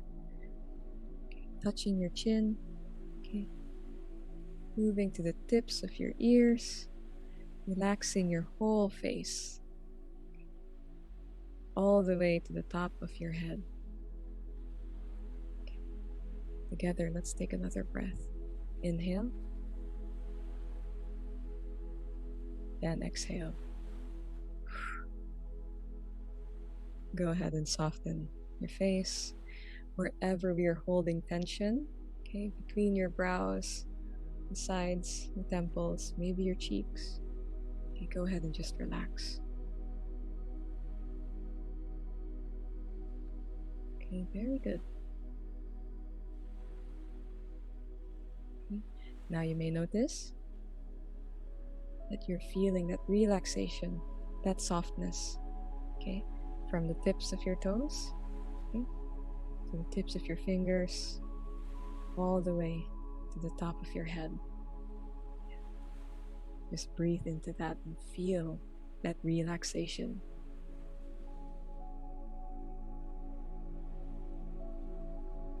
Okay, and now you can imagine yourself being surrounded, okay, by this beautiful cloud. Okay, you can feel the softness and the gentleness, okay, of it as it embraces you. Okay, really just helps, okay, with that relaxation. Okay. As you continue to breathe, let that cloud fly, okay, and float just around with you in it as well. Okay. So you may notice, okay, that lightness in you. Okay, so go ahead and feel that. Okay, let's take a deep breath. Inhale. Then exhale.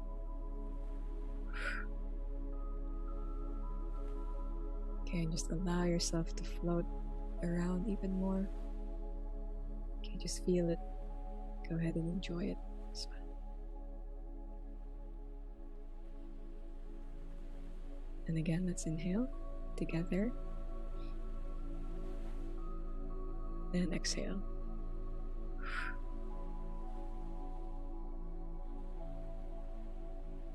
Okay, and when you are ready, you may see or even feel that cloud, okay, floating softly down, down, down, until you come back to where you're seated,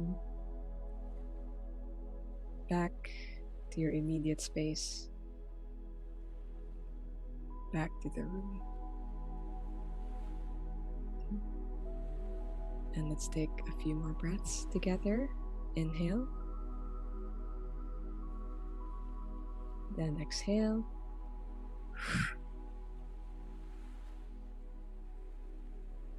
Okay, then inhale. Then exhale. You may allow yourself to move slowly. Okay, roll your shoulders, wiggle your toes, okay, shift your weight. Okay, slowly open your eyes. Okay, and with one stretch, let's take one more breath.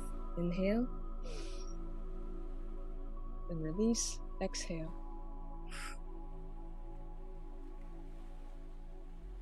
Okay.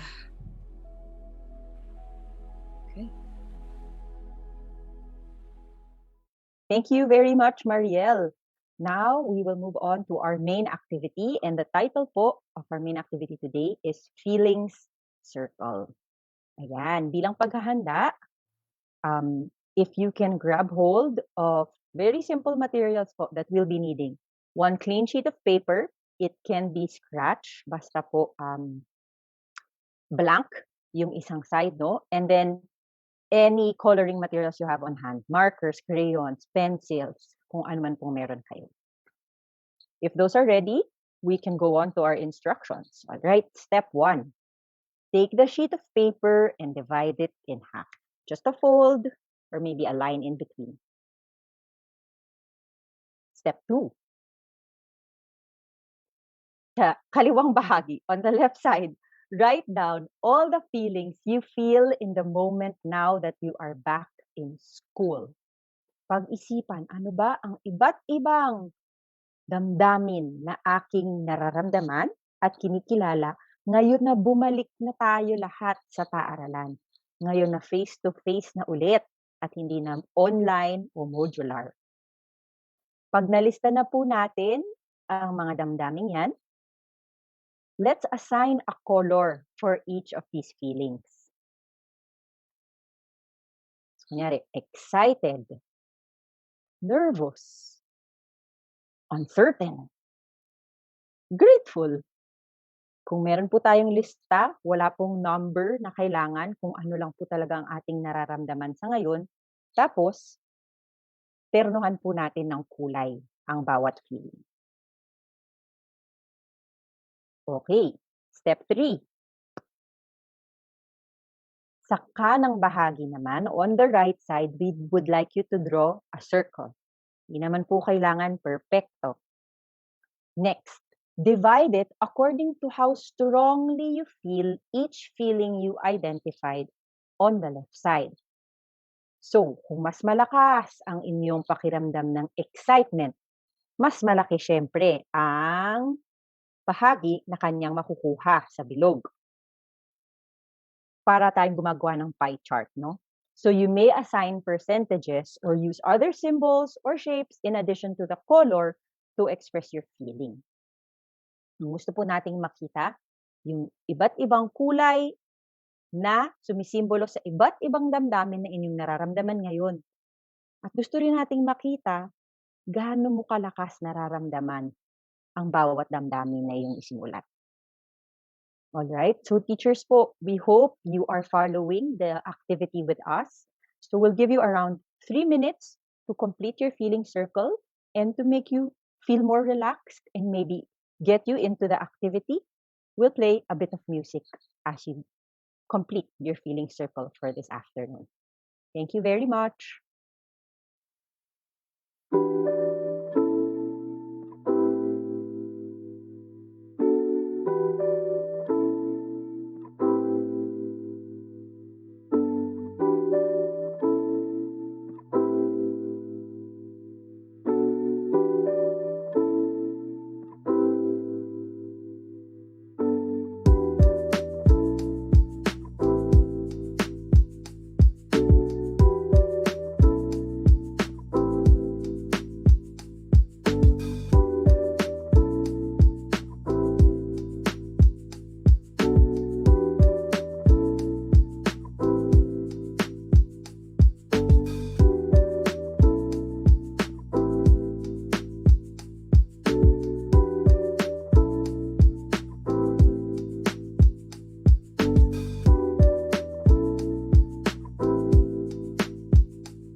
Okay po.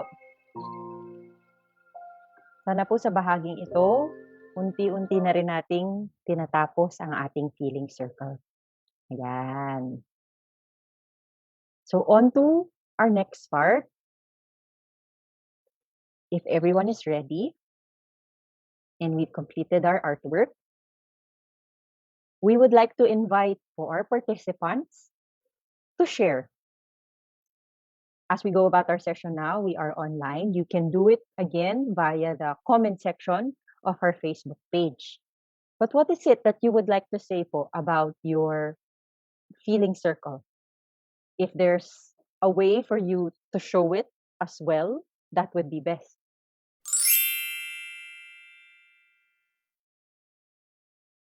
You would like to say about it? What is the story behind your feeling circle? And we can even talk about what did you feel or what did you discover about yourself as you were making your feeling circle? So we'll give you a bit of time to think about that. Pagnilayan po.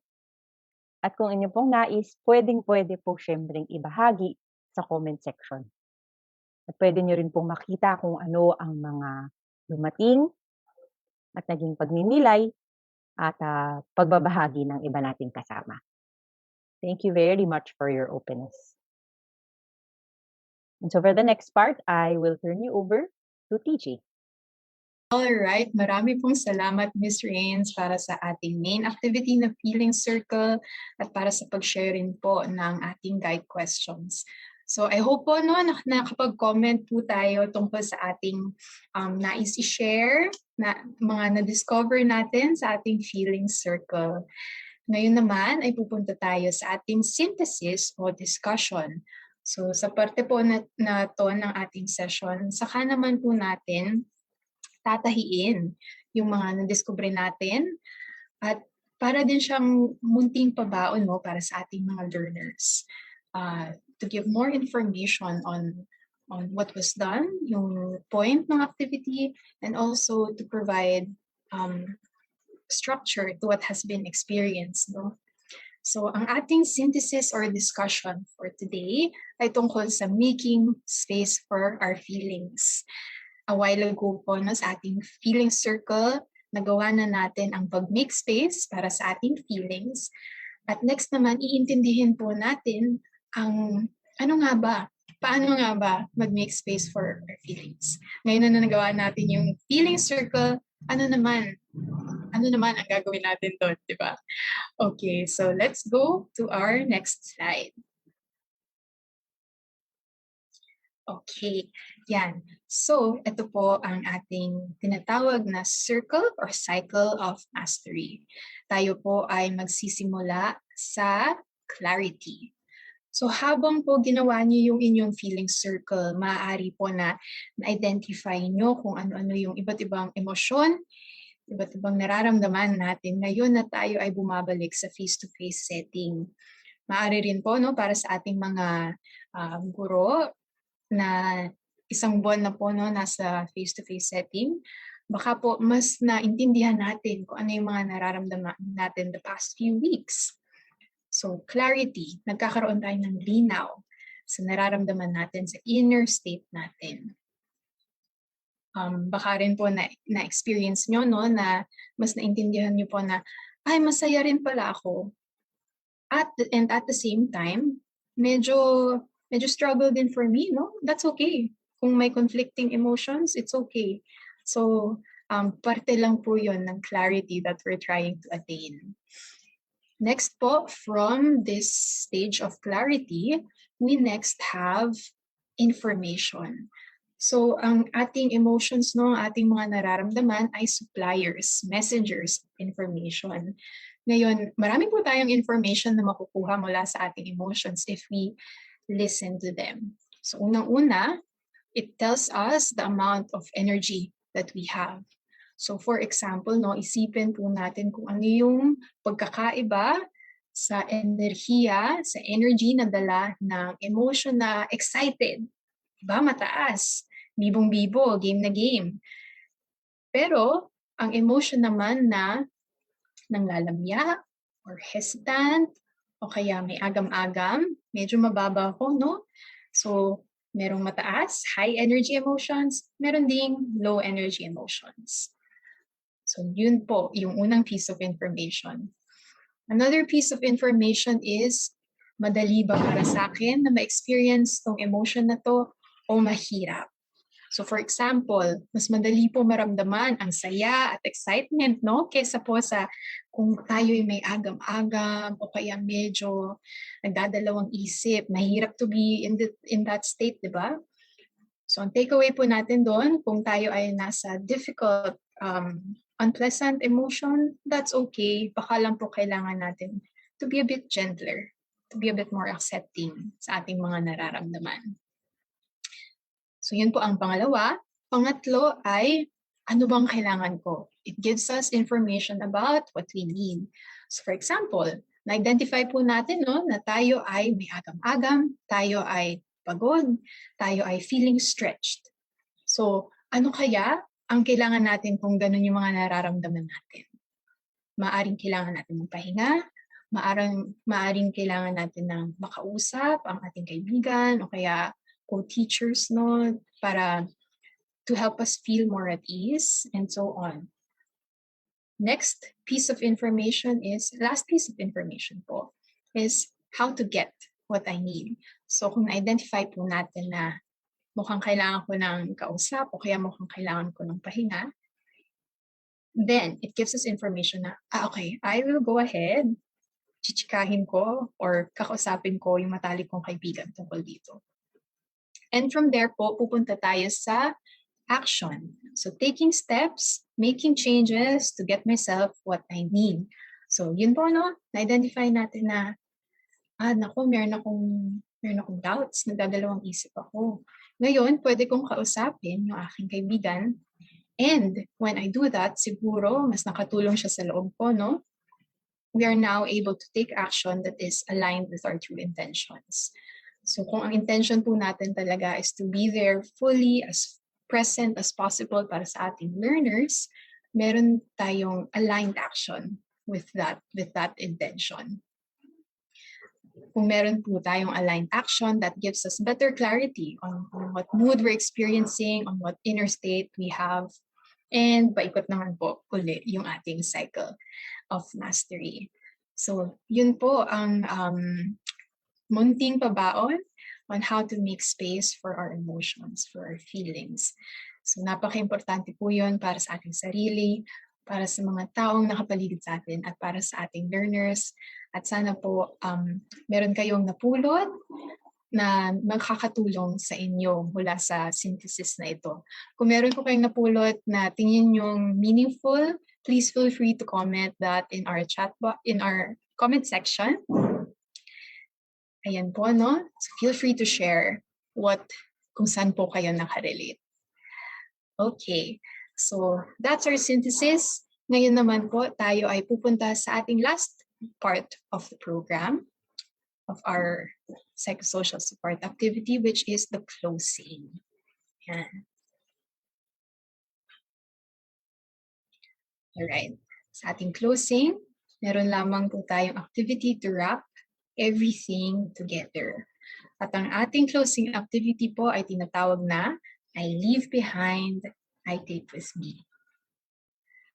Okay.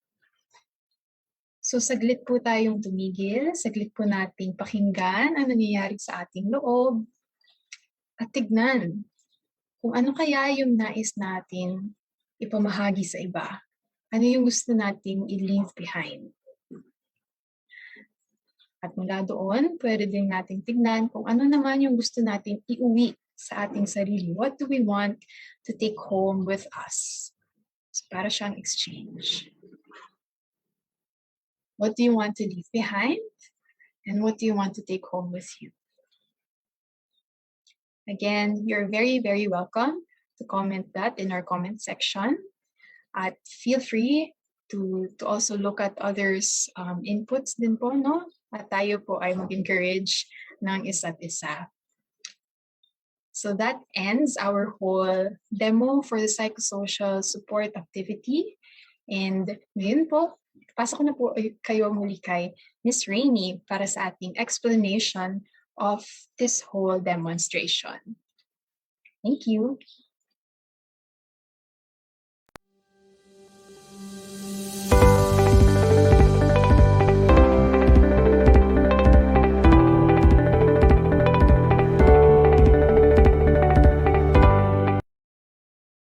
Ayan, napakagaling talaga ng demonstration, no, mula sa ating mga kaibigan sa Magis Creative Spaces, no. Kahit virtual tayo ngayong hapon, ay naging malinaw pa rin sa atin ang proseso, no, at step by step na gawain para sa pagbibigay ng psychosocial support sa ating mga klase. So kung nagustuhan ninyo ang ating activity this afternoon, no, bigyan po natin ng thumbs up or pusuan po natin ang ating mga resource person, ating mga kaibigan sa Magis Creative Spaces. Ang gagaling, no? Ang gagaling. Sana po nagno-notes po tayo ngayong hapon, no, para hindi po natin malimutan ang lahat ng natututunan natin. Gusto ko lang po mag-shout out, no, sa mga schools na live na nanonood ngayon. Hello po sa Bangkal Elementary School ng Lapu-Lapu City, no. At syempre, pati na rin po ang Kabulay High School, no, mula sa SDO Santiago City, no, na under ng leadership ng school head natin na si Elmer Chita B. Rubica. Hello po sa inyo. Salamat po sa panonood ngayong hapon. Kanina rin po, no, nung hinikayat ng ating mga speakers, ang viewers na gumawa ng ating activity, yung feelings circle. Ang dami po nating nakitang mga comments, no? Basahin ko lang po ito, no? Galing po kay Miss Villary Vilma Domenden. Mine is 20% apprehensive or nervous. The color is green because there is hope in the long term. 80% excited, no? And the color is red because red is the blood of excitement. Wow! Galing naman po no, kay Ma'am Mabel Agurin Layugan. 90% yellow ang kanyang feelings circle, no? Because she is happy to be back to what she loves doing the most, which is teaching. So ang galing, 'di ba? Parang we are teaching our learners math, 'di ba, using percentage, but at the same time, no, providing psychosocial support, no? We are teaching them to be self-aware and to express themselves. So ganun po yung power ng psychosocial support, no? Ganun po yung power ng expressive arts. Ayan, so pumunta na po tayo sa susunod, no? At huling bahagi na ng ating discussion this afternoon. Siyempre, no, dahil iba-iba ang ating mga mag-aaral, meron rin tayong kanya-kanyang mga kalakasan, no, at pamamaraan ng pagbibigay suporta. Dahil dyan, no, magbibigay naman ng suporta at gabay si Miss Rainy mula sa Magis Creative Spaces sa kung paano nga ba pwede makatulong ang tinatawag nating Smart Play Table. Si Miss Rainy po ay ang Senior Expressive Arts Facilitator mula sa Magis Creative Spaces, and she is also a founding member of AHA Books, where she authored several resilience-focused books for school-age children. So bigyan natin ng virtual warm welcome si Miss Rainy. Ayan, hinga-hinga po muna tayo sa ngayon. That was a lot to take in, no? But we proceed with this part where we share with you what we call our Smart Play Table. SMART stands for sensory, mindful, and art-based play. And this was developed by the founder of Magis Creative Spaces, Dr. Gina Alfonso. All right.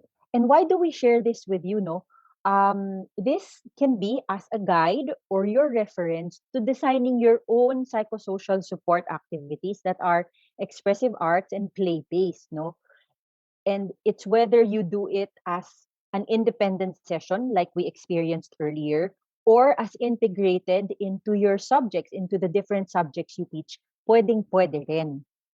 Actually, teachers, you'll find po that most of these activities, we're sure po, you already are doing, no? But we're just reviewing it now so that we also remind ourselves of how it positively affects our brain and the rest of our development. It affects us as adults and also affects our learners, the children whom we teach and care for, no?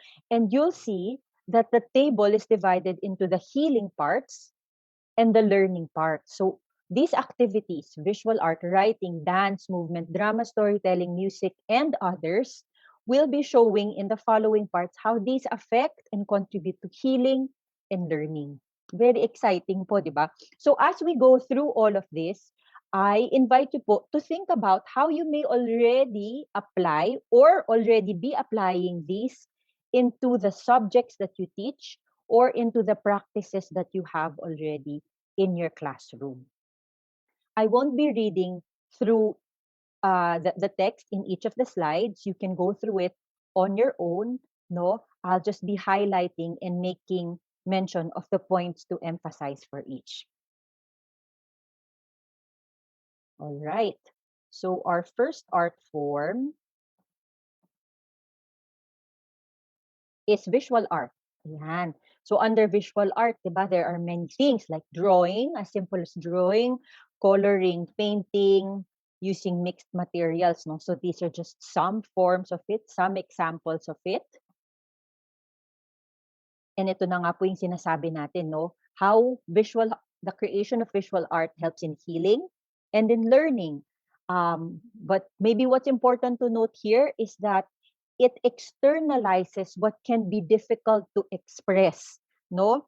If expression usually is via words, verbally or written, the creation of visual art helps in um, giving our learners another means to express themselves, no? So whether it's their feelings or concepts that they learned, visual art can be a way to kind of let that out. Diba? Okay. The next form of art is writing.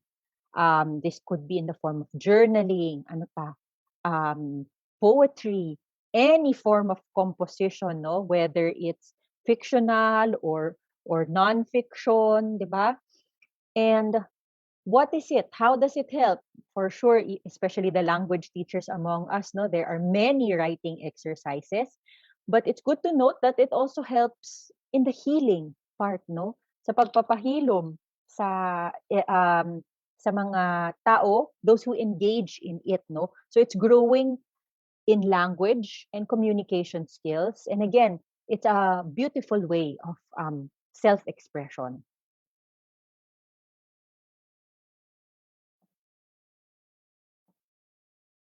The next naman po is dance and movement. And this is very fun, no? Usong-uso rin siguro ngayon sa mga estudyante nating mahihilig mag-TikTok at paro-paro, G.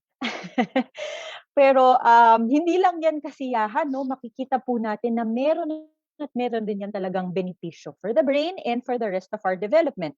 So, dance could be with music, but it can also be just as simple as stretching and using our body in different ways and standing up from our seats, no? And assuming different positions. That really helps, no? And we cannot underestimate or downplay just how much it helps us, no? So again, these are the things and how it helps in the healing and the learning. But what's important to note is that it helps ground the participant, ground the self in the here and now. Paglipad ang ating utak, no? And we feel that many times our body is physically present, but our minds, our spirits are somewhere else. And dancing and movement helps to pull us together and remind us that we are in the here and now, in this time and in this space. And of course, we don't forget that it also helps in the development of fine and gross motor skills, no? Mahalaga rin lalo na sa mga bata, pero kahit sa ating mga matatanda na medyo nangangalawang ng mga kasukasuan. Alright, TikTok pa more. Sunod naman po, drama and storytelling. And I know we also do this, no? Pwede sa civica, no? Sa reenactment of Philippine history. Ano pa? Again, sa reading and language. Many ways. Kahit nga sa science, eh. Di ba? Pretend that your cells, how would a cell act? Di ba? So it can be in the form of skits, whether there's a script. It's also good to have, to be open to spontaneity, no? Spontaneous lang. And why is this good for healing and learning? It's a beautiful way to build self-expression and self-confidence, di ba? And it's also good if we give our learners the freedom to decide on the plot. So there's a sense of control that we give for them. And then you build their imagination, your creativity. So lahat talaga win-win-win. And if you integrate it into your subject matter, then it's a beautiful way also, a most effective way for them to remember because I acted it out, because I used my body, my imagination, mas malalim ang tatak at mas naalala. So also a win for you as a teacher.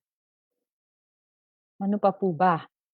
Dami, no? Very exciting. So music, of course, no? The creation of music, whether it's listening to music, that's one, or engaging in making music through singing, through experimenting with sounds, no? Whether it's with actual instruments or with made-up instruments or materials from just all around, making a beat, tapping your hands, tapping your body parts.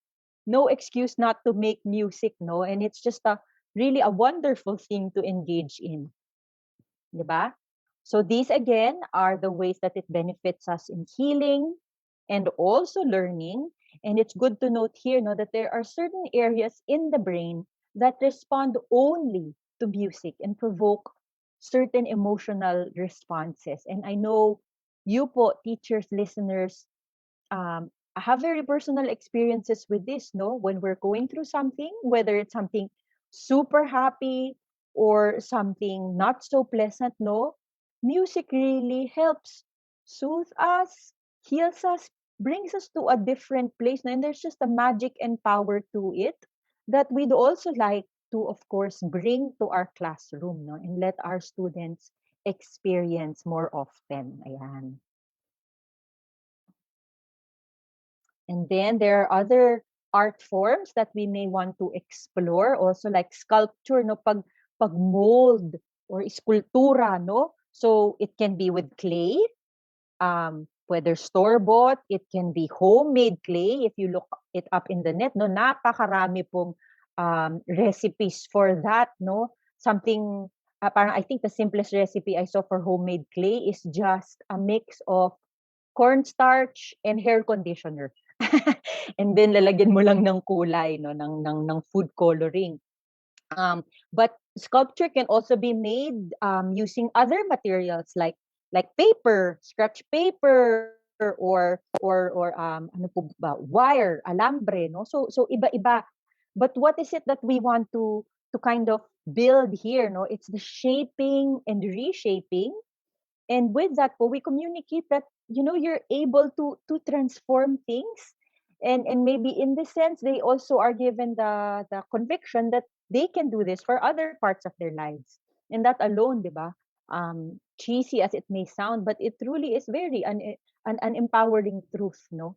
That you can shape and reshape and transform things that are in your control and therefore do it for yourself as well. What are other activities? Play games. I'm sure po teachers, you do this every so often. Um, but it's not just all about fun, di ba? I mean, but it's beautiful if there's always fun. And sa totoo lang, di ba, parang tatatak at tatatak yan. And they'll look forward. They'll be more engaged. They'll look forward to going to class and learning, right? And it won't feel so much like work. But games is it can be in the form of icebreakers, no? Just to up the energy, maybe at the beginning of the day, to wake up all the senses, right?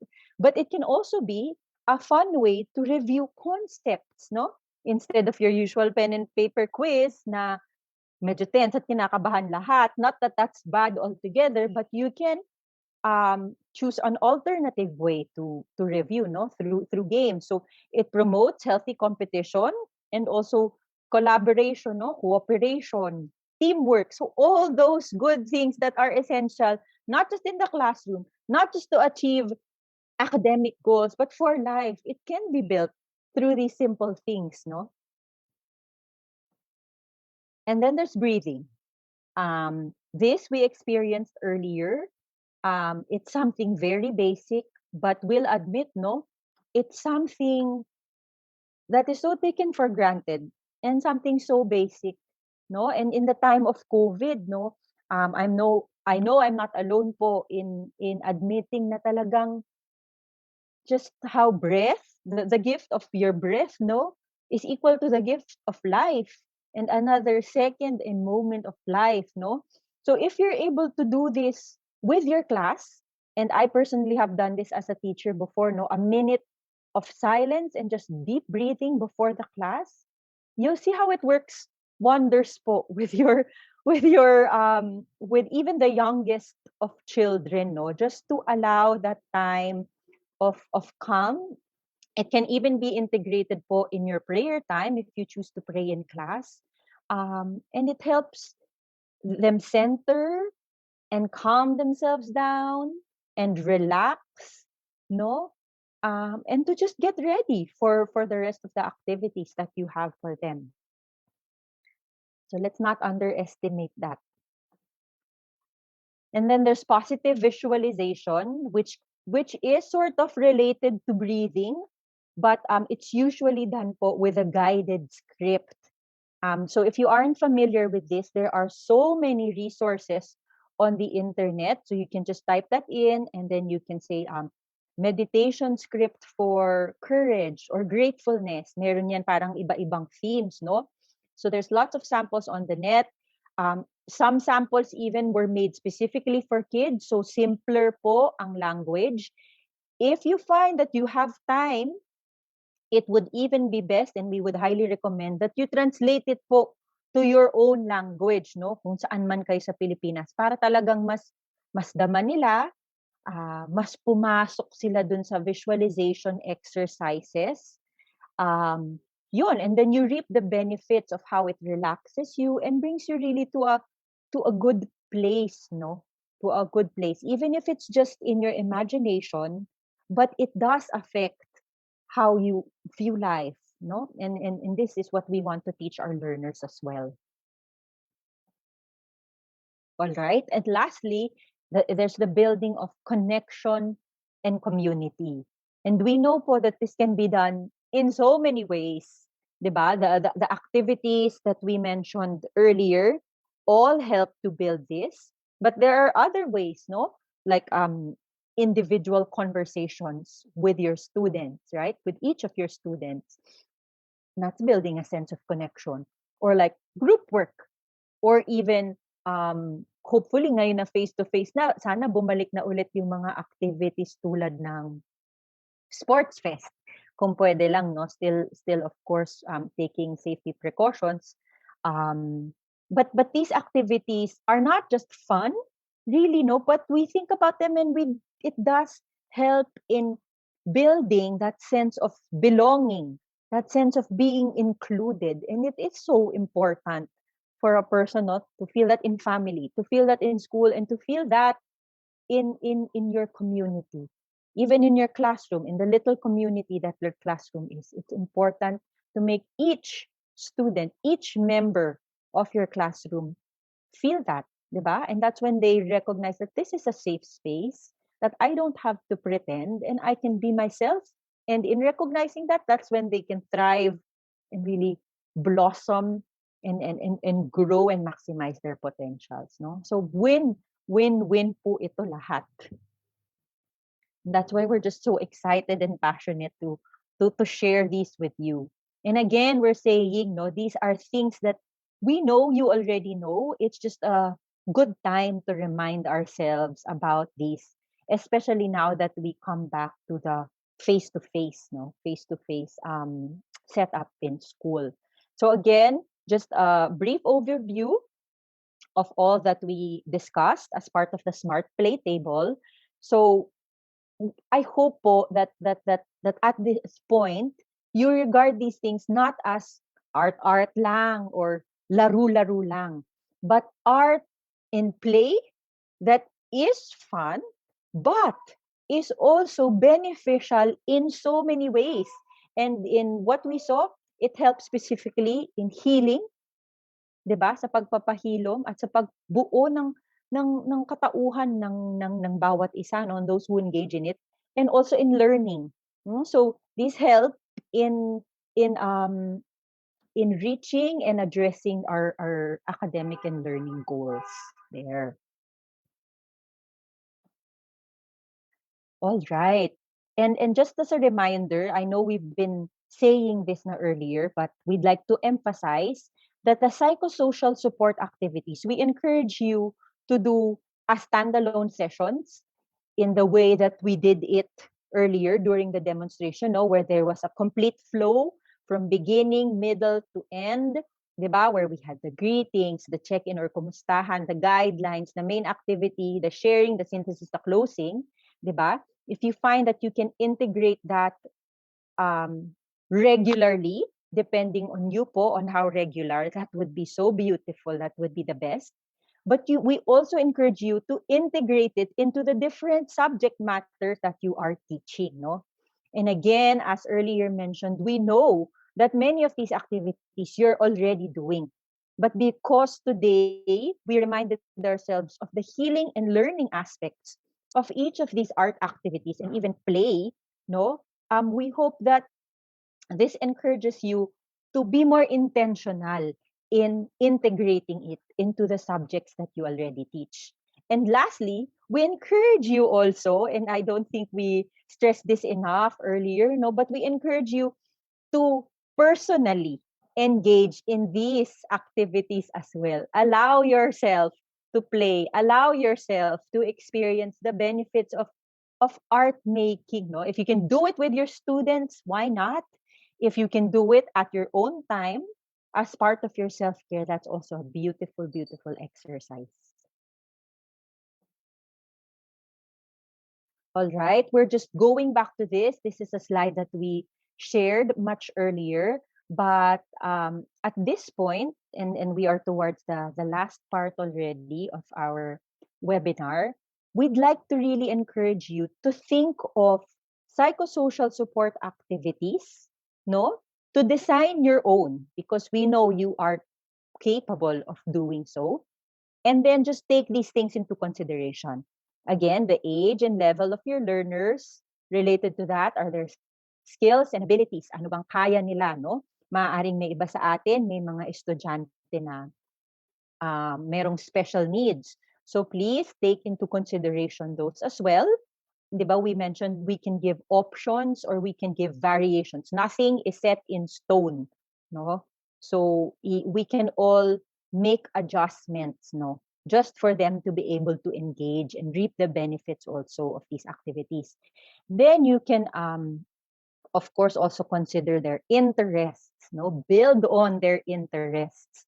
And then important consideration also is their culture and their background, no? So especially maybe for some of the teachers who are attending here, you teach po our indigenous peoples brothers and sisters, mga katutubo. So of course there are cultural nuances that we would like to take note of and respect. Kunyari po, I've heard po dati, no, may ilan po na para sa kanila sagrado ang clay, no? So if we know those things, then we won't work with things that are sacred, no? Or will regard these things with respect. So just important to take note of those, no? And again, please don't feel limited with if you feel that materials you have on hand are kaunti lang, because you can always work with alternatives. You can work with recycled materials. You can work with materials from around nature. So we are not lacking. You can work with anything around you, no? And then another consideration is the time. The time you prepare for your activities, and also the time that you actually carry out the activities with your class. Yan, what we have now is a sample template, no, of a blank activity sheet, just to help you get started in designing your own activities. So you may or may not choose to fill out all the fields here. You may choose to work with like another format altogether. So this is just a recommended format po, no, or a sample template that we are suggesting that you might want to use, no. So makita po natin there's the activity title, for what level, and then the time, the description and objective, what do we want to achieve in with the activity. Tapos yung healing and learning component, we can refer to the smart table for that. The materials you need, the venue for the activity, as mentioned also earlier, no, we can explore other venues besides the classroom. If in the classroom, we can change up the setup a bit, diba? Or if outside the classroom, best po always if in nature, around trees, if we're able to do that, or in another venue altogether, no, where there's much open space. Just a change of environment also helps. And then groupings, the directions for the actual activity, what to do step by step. And then as you process the activity, what could be your discussion questions? What could be your points as you wrap up your discussion?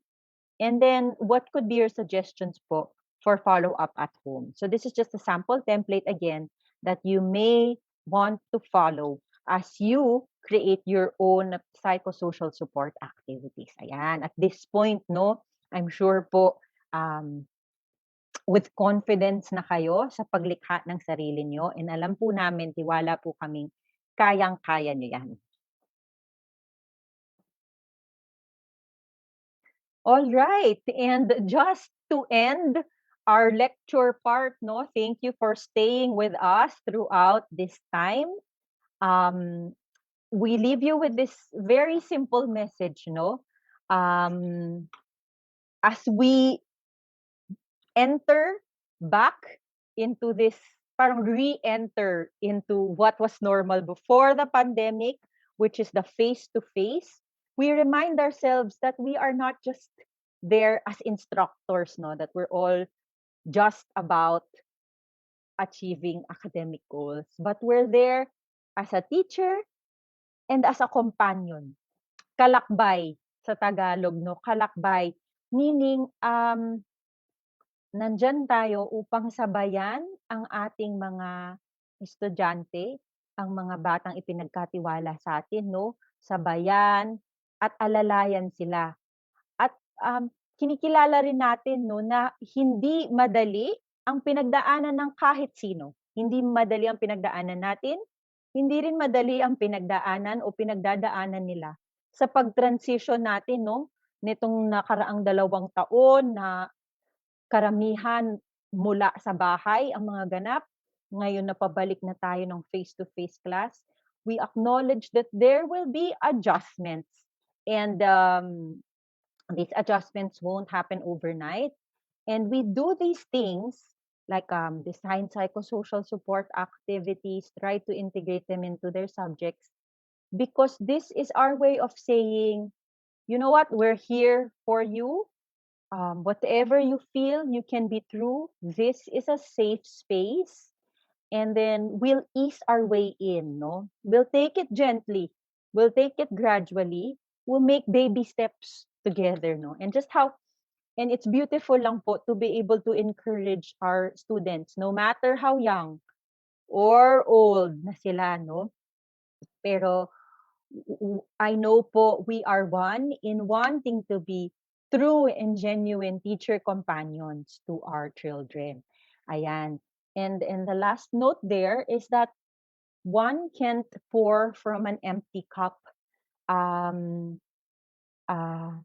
So ang paalalang ito ay hindi natin maaalagaan o mabibigyan ng sapat na aruga at alaga ang ating mga estudyante kung hindi rin natin yun naibibigay sa ating mga sarili bilang guro. And this is with the recognition that we take on so many other roles, no, apart from teacher. and we won't have enough time to list and mention all those roles, and talaga namang saludo kami sa inyo, no? But may this also come as a reminder to care for yourselves po as teachers. As mentioned, we really hope that you find and make the time to engage in the activities that we mentioned earlier for yourselves as well, no? To reap its benefits, to make it as part of your self-care, so that when you pour out of yourselves for your students, you aren't pouring from something empty, no? But you are filled and you are fulfilled that way, no? So thank you very much, teachers, for staying with us on this learning journey, and we're just super excited po to hear back from you how it has been, how this has helped you, and how we might grow this some more to just be of genuine help and be better teacher companions to our students. Thank you very much.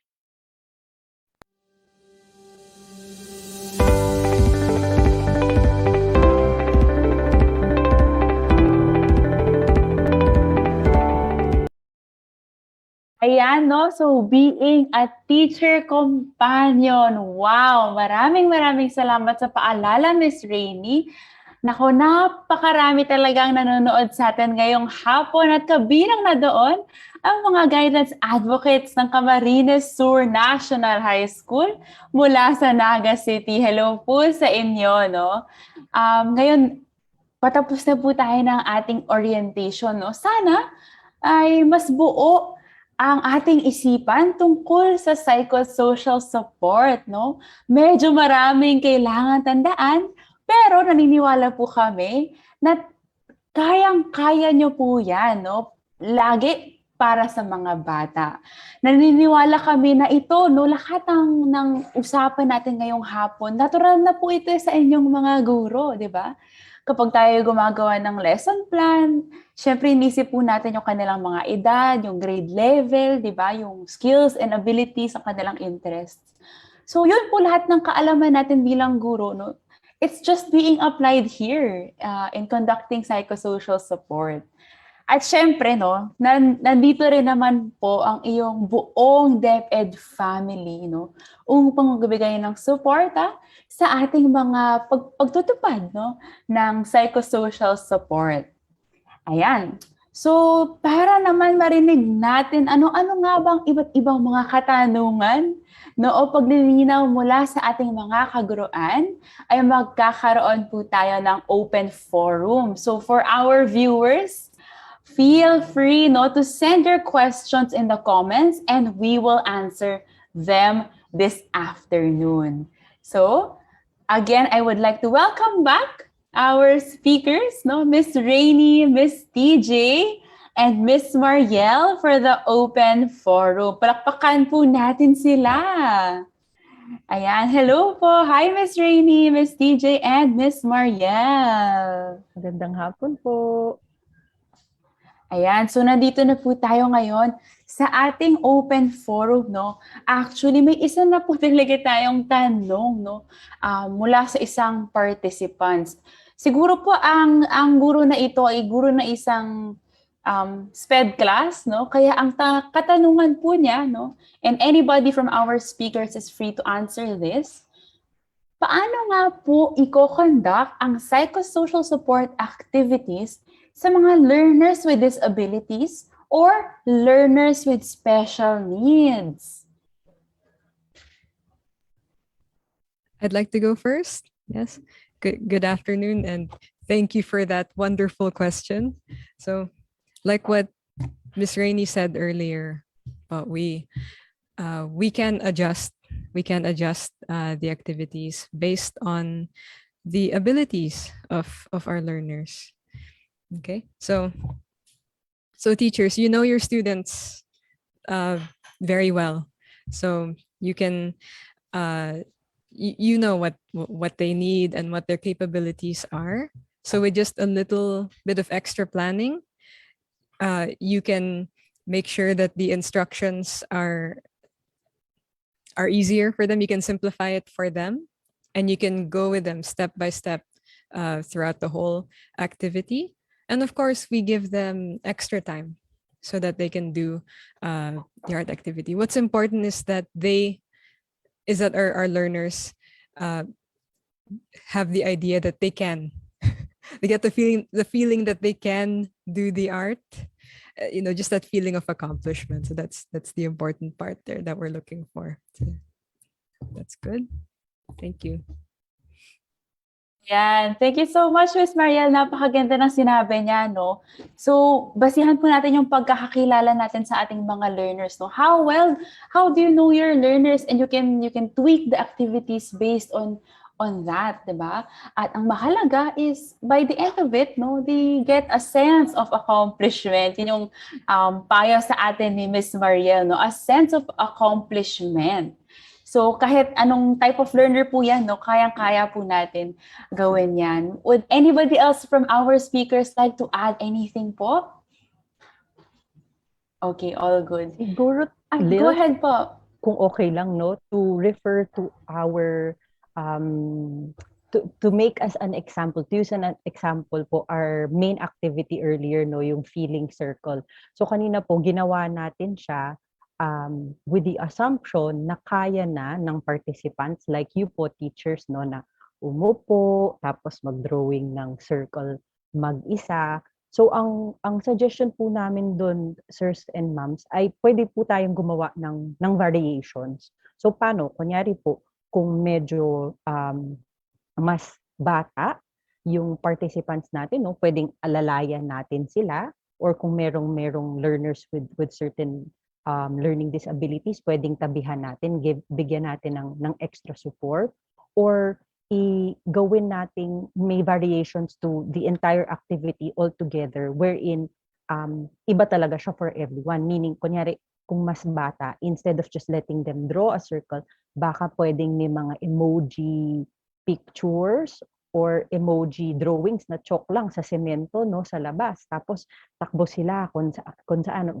feeling nila medyo malungkot sila or feeling nila medyo masaya sila doon sila tatakbo aapak no so may mga ganun pero makikita natin yung konsepto ng pagtukoy kung ano ang inyong nararamdaman nandun pa rin so we can do that no for either our entire class or again to address the initial question no for certain students po whom we see has a special is one with special needs. So extra support may be given, extra choices or other accommodations may be made. So it may be made for that specific person or for the entire class. So of course, tiwala naman po kami na kayo po mga guro. Tansyan nyo na rin kung paano gawin yun. But again, nothing is set in stone and variations and just accommodations can be made. Thank you. Yan, ang ganda ng suggestion ni Miss Rainy, no?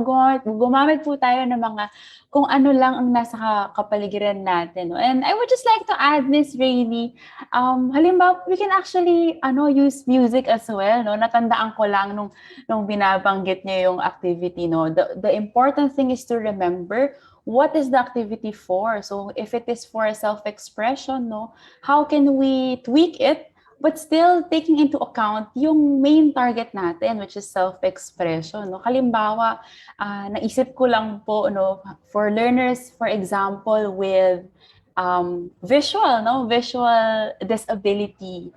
No, what we can do is use music. No? Baka pwede po nilang sundan yung musika no, na naangkop sa kanilang nararamdaman sa kasalukuyan. No? So, ayun, mga iba't ibang mga suggestions, no? For our teachers, no? You can also put your suggestions in the comments section, di ba? Kung paano po natin gagawin ng mga activities. So, thank you po, Ms. Rainy, Ms. Mariel. No, we will proceed sa second na tanong po natin. Ayan. The second question naman po is, paano gagawin ang monitoring para sa mga learners mula sa grade 4 to 10? Honestly, I think I can answer that po, no? So para sa monitoring natin for learners from grades 4 to 10, meron po tayong current program that is being developed specifically for that purpose. So abangan nyo lang po, konting hintay pa, and we look forward to showing that to you. Yun po. Yan, thank you, no? Thank you, Miss TJ. And ako po ay mag-a-agree rin dyan. No? Abangan po natin yung dinedevelop na monitoring para sa mga grades 4 to 10 learners. Ayun, so thank you so much. Ayan, ang dami nating mga tanong this afternoon, no? May isa pa po dito.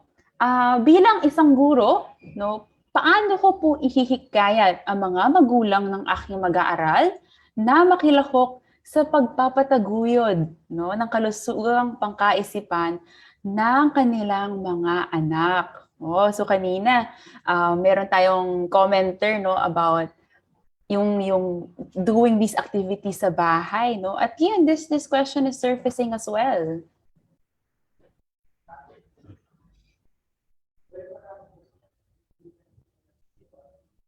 Mahalaga po yun. Thank you po sa nagtanong no. Kasi mahalagang makilala at kilalanin natin yung mga magulang bilang partners natin, no? Kasi maaaring tama lahat ng ginagawa natin sa school, pero always best po, always ideal talaga kung may follow through and on the same page tayo ng mga parents natin whom we recognize as very essential partners, no, in raising and developing the children.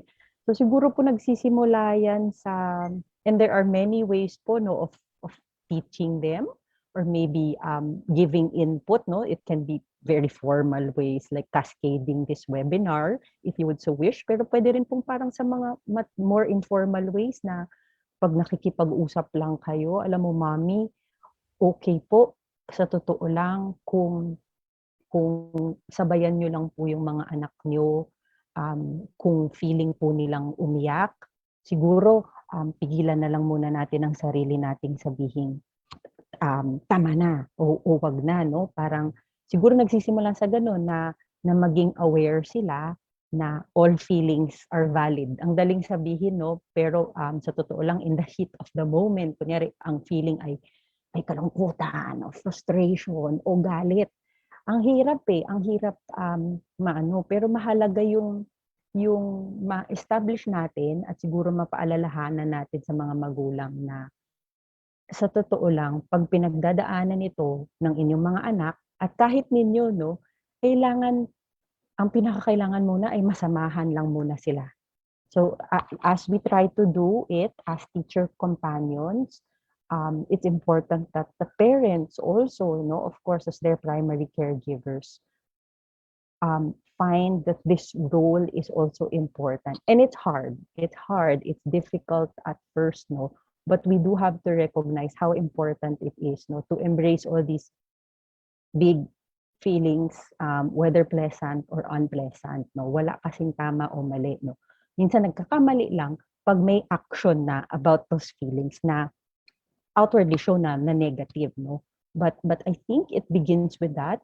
Tapos kung may ibang paraan pa upang maibahagi rin sa kanila itong mga natututunan natin dito, like encouraging them to play with their children.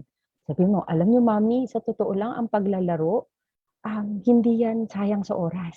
Hindi kailangan laging, syempre gagawin ang homework, magbabasa, no? Pero kung feel nila maglaro at maging malaya sa kalikasan, okay lang yan mami, kung sigurado naman naligtas sila doon, di ba?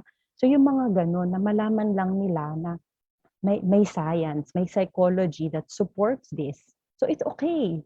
So yun, I think it begins with that awareness building po, no? And if they're interested in deepening the conversation, then why not follow through with that? But those basic things lang po of reminding them that art making is not a waste of time, that play is not a waste of time, it's beneficial.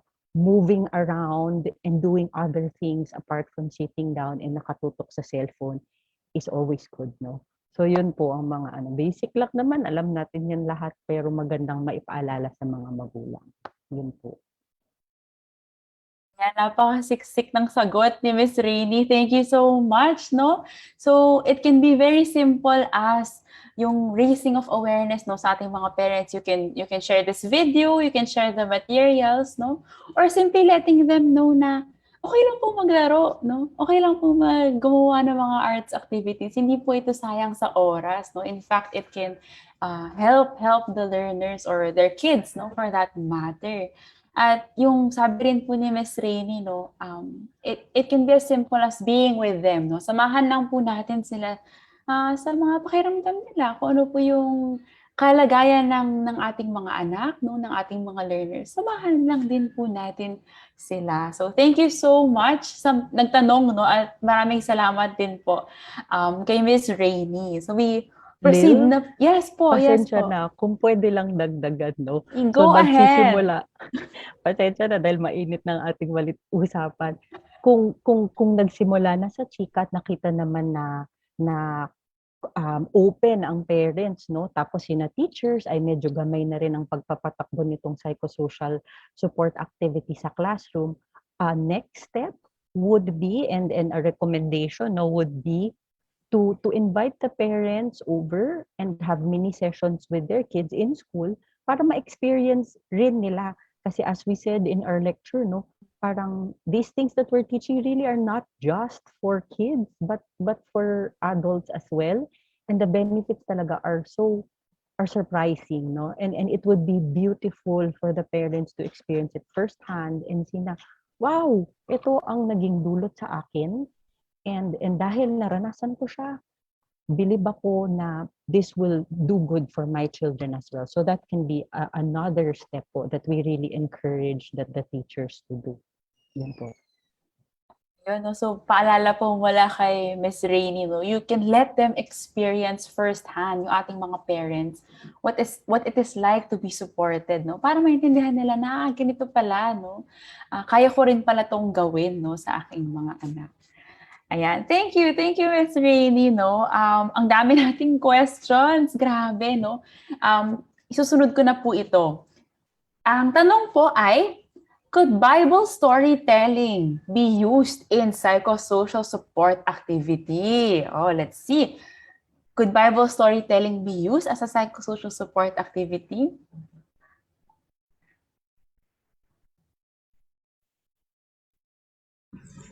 Hello, yes. Of course, yes, why not? Kung nakaka-relate po doon ang ating learners, pwedeng-pwede, no? It might help them to also discover aspects about what they're feeling. Kung kung nakaka-relate sila sa characters in the Bible story, baka mas magkaroon sila ng insight about themselves through that. Pwedeng-pwede po yan. Yun. Thank you, Miss TJ. So, pwede po, no? Pero siguro dagdagan lang po natin ng munting paalala, no? Okay lang po ito kung ang ating mga learners ay Katoliko, di ba? Halimbawa, syempre, that's where we use the Bible studies. Pero halimbawa po, diverse ang religion ng ating klase, no? We can be open, no, to using different kinds of teachings, no, for our psychosocial support. Basta, lagi nating tatandaan, ang mahalaga, no, ano yung prinsipyo, no, behind it? What is the principle behind it? And how can we apply it to our learners? Ayan. So, susunod po na tanong. Grabe, parang, feeling ko nasa po tayo, no? Parang interview, di ba? Ang dami nating mga tanong. Okay, ito po. If I am not feeling okay now as a teacher, can I still conduct the activities?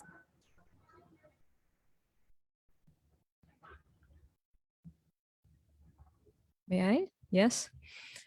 Okay, so it's thank you for that question, and it's good that you are recognizing and acknowledging that you are not feeling so okay. Okay, so if you do have to conduct these activities, it is okay again to take care of yourself first. Okay, so what if you're in the classroom and it's happening already? You can just take a few moments to breathe and to move. And what's great is that you can ask your students to join you as well. This is called co-regulation. Okay, so you can invite your students to breathe, take a deep breath with you and then exhale. And then you can do some physical movements and they can just follow you. And afterwards, when you conduct the activity, you can also do it with them as it is happening. Okay, what's important is, yes, you are able to acknowledge what's happening, what's going on inside, and say that it's okay. And that's the importance there. You are connected with your feelings, and at the same time you're doing something about it. Self-care can be as simple as pausing to breathe and then just being with your students. I hope that makes sense. Thank you. Wow! So may bago ako natutunan today, no? Yung co-regulation. So, ang ganda nung sinabi ni Miss Mariel, no? Na una, di ba, acknowledge yourself that you were able to notice that you were not okay, no? Because it's the first step to doing something about it, di ba? And what self-care can be as simple as simply pausing to breathe, no? Collect yourself first before we face our learners. So thank you, Miss Mariel, and thank you rin po sa nagtanong. Miss TJ po ay may idadagdag. Yes, oo, konting dagdag lang, no? So maganda po yun na talagang bawat opportunity na tayo ay magko-conduct ng psychosocial support activity, maganda po na tayo ay mag-check-in sa ating sarili. Minsan kasi, di ba, hindi natin na-realize later on na, ay, hindi pala ako sobrang okay. Kaya medyo naging rough pala yung araw ko. Saka lang natin na-realize kapag talagang nag-pause tayo. So, maganda na bago pa man natin simulan ang ating psychosocial support activity, check-in natin yung sarili natin. Kung kailangan niyo po ng ideas about what to do, meron po tayo niyan dun sa ating psychosocial support activity packet. Nandun po yun sa how to use. So, pwedeng-pwede niyo po i-check out yun. And thank you so much, Ms. TJ, for that reminder, no? So you can refer to our PSAP. Ayan. So meron pa pong mga tanong, no? So to our speakers, no? Paano po ba malalaman kung effective yung mga activities na ginagawa para sa aming mga estudyante?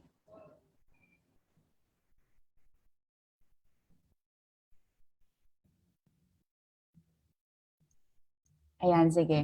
Siguro po, no, I would also like to take this opportunity to share, no, what we have learned from the pilot schools who conducted this. So, nung una po, nung November, no, there was 100 schools selected, no, to pilot yung face-to-face learning modality namin. Doon po natin unang sinigawa yung psychosocial support activity pack, no. At isa sa mga indicators, no, na malalaman natin na effective talaga yung paggawa ng ating mga activities is as simple as if your learner responds to you. Ngumiti ba siya sa'yo? Ngumiti ba siya sa activity mo? Pinansin ba niya yung mga kaibigan niya? Nakilahok ba siya sa mga gawaing pangklase? Nakita po namin ito, no, nung binahagi po ng isang grade 1 teacher. Ang kwento niya sa amin na noong unang linggo, no, ng pagbabalik klase, naku, napaka-nervous po niya, no? Ano po yung expectations ng kanyang mga learners. Siya rin po, parang, naku, nakalimutan ko na atang paano magturo, ganon. Kaya nung sinalubong po niya yung mga learners, meron po siyang isang babaeng estudyante na grade 1, no? Na hindi po talaga kumikibo, hindi po talaga sumasagot, no, sa teacher. I'm sure some of the teachers here understand what that feels like, no, yung parang kahit anong hikayat po natin sa bata, hindi po sumasagot, no, hindi po sila kumikibo. Pero ang natandaan lang po ng teacher, no, that time was the concept of safety. So in-apply niya po yung natutunan niya mula sa Psychosocial Support Activity Pack. What is safety and how can I let my learner know she is safe here in school? So lagi lang po niya sinasabi doon sa bata, no, na parang okay lang kung hindi ka pa handa na sumali, no? Okay lang kung ayaw mo pang pansinin si teacher, pero gusto kong malaman mo, no, na safe ka dito sa school. Gusto kong malaman mo na mapagkakatiwalaan mo si teacher. And ang ganda nung naging resulta nun, no? Kasi nagkataon, nakausap din po namin yung bata, yung grade 1 na student. At nung tinanong po namin sa kanya, no, kamusta yung pagbabalik klase? Alam mo ko nung sinabi nung bata, ang sabi po nung bata, love ako ni teacher. O, di ba? Ang lalim, no? Nung tinanong namin, paano mo nalaman na love ka ni teacher? Ang sabi lang po ng bata, kasi po tinuruan niya ako. Kasi po kinausap niya ako. Kasi po nakita ko na binigyan niya ng pagkain ng mga kaklase ko. Ganun lang po kasimple. Ganun lang po kasimple, no? Nararamdaman po yun ng ating mga learners. So, isa po yun sa mga paraan, no? Para masabi natin na effective, no? Or epektibo yung mga activities na ginagawa po natin. Would any of our speakers like to add din po? Ay, sige po. Ang ganda na ng pagbabahagi mo, Lily. Thank you very much. I mean, malaking bagay rin yun honestly para sa amin. No? Malaman kung ano nangyayari talaga on the field and excited lang po talaga rin kami marinig ang iba pang bunga nito, no? Yun, thank you very much for that, no? To be seen and to be heard. Nakikita natin na napakahalaga nun kahit sa someone as young as grade 1 nasabi niyo, no? So to add lang siguro ang iba po, also to add, sabi mo, no, how they respond, no? So makikita rin yung in how they behave and their attitude, no? So hindi siya parang sa grades or sa ibang academic subjects na makita mo effective kung mataas ang grade nila sa test, ganyan, no? Pero ito kasi parang mas yung behavior and attitude nila in things they say and also things that they don't say. That's why we covered also yung emotional language, no? So as teachers, we encourage you to be attuned and be sensitive to that because that what is not said can also say a lot.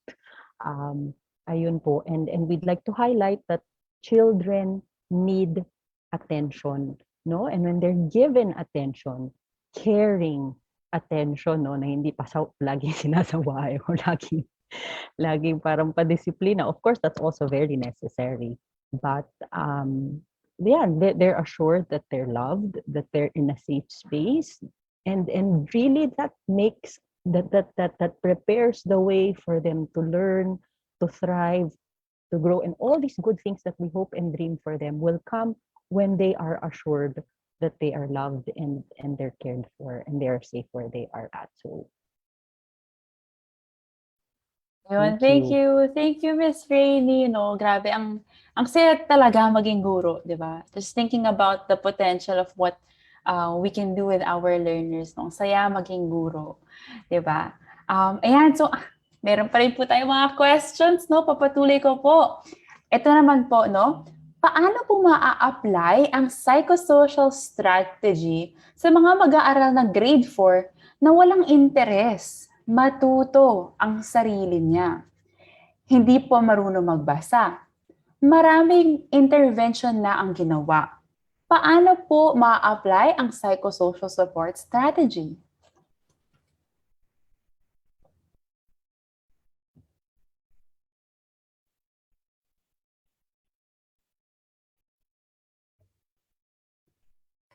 May I try first? Sige po, Okay. Miss Mariel. Okay.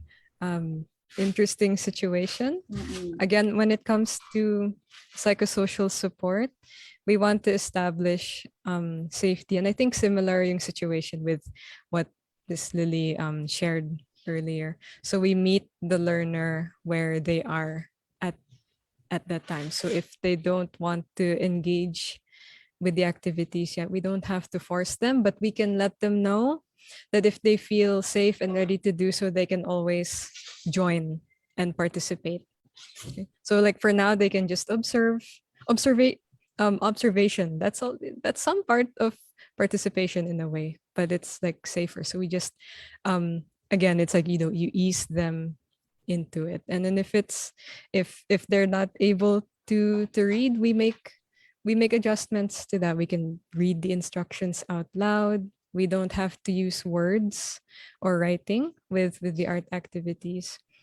We what is it? We adjust it, right, to the learner's abilities. Yeah, I hope that makes sense. Thank you.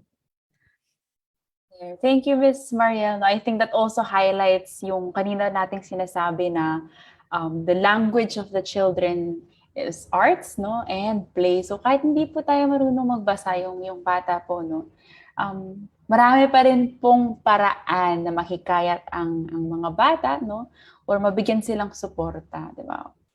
Two would be arts and play. Ayan, thank you po, no. So ngayon, no, siguro dito na po tayo sa huling katanungan, pero pwede pa pong humabol ang ating mga viewers, no. Pero huling katanungan na lang po sa inyong tatlo, no. Ano po ang pinakamaigi na motivation na gawin sa mga batang nawawalan ng pag-asa na sila ay papasa, ba? O gusto nang sumuko sa pag-aaral? So how do we motivate learners who are discouraged, no, or who feel hopeless with their studies? Thank you, Miss Lily, for that question. Tingin ko po important, no, na bago tayo pumunta sa motivation, maganda rin po sana kung pakinggan muna natin, check-in natin with our learner, ano ba yung pinagdadaanan, ano ba yung nangyari sa bahay, ano ba yung iba't ibang hinaharap nila sa buhay. Baka naman ang dahilan kung bakit hindi ganun ka-motivated ay dahil talagang mabigat yung pinagdadaanan. And if we are able to be there for them, kung maka-provide tayo ng safe space for them, kung saan makakalabas sila ng emotions nila, makaka-express sila, we can slowly guide them, support them towards pursuing their studies, their own learning. So, balik lang din po tayo dun sa I am, I have, and I can. Balik po tayo dun sa basic. Safety, self-awareness, self-expression. We can start there, cultivate muna yung mga bagay na yon, and then we can move on to I have and I can. Ayun lang po. Thank you, Miss TJ, no? At nais pong magdagdag ni Miss Rainy. Oo, dagdagan ko lang yung kay Tej, no? Tulad ng nasabi ni Mariel kanina, nabanggit niya yung sense of accomplishment. So kung hindi niya yun nakikita sa kunyari sa pagpasa o sa grades, kung medyo malaki pa yun, no? Maaaring mabigyan natin siya ng pagkakataon magkaroon ng sense of success or accomplishment in simpler and yet in simpler things, pero parang nandun pa rin yung small wins, kumbaga, no? So in these activities, no, in the activities that we present, whether it's arts, pwedeng sculpting, kung drawing siya hiyang, no, basta makita niya na meron siyang kaya at ma-encourage natin siya from there, kasi imposibleng wala siya ni isang kaya, no. Lahat tayo may paniniwala natin na lahat talaga may kaya. So we can start from there and then just yun, maybe that's where the motivation will grow, no? But we're highlighting that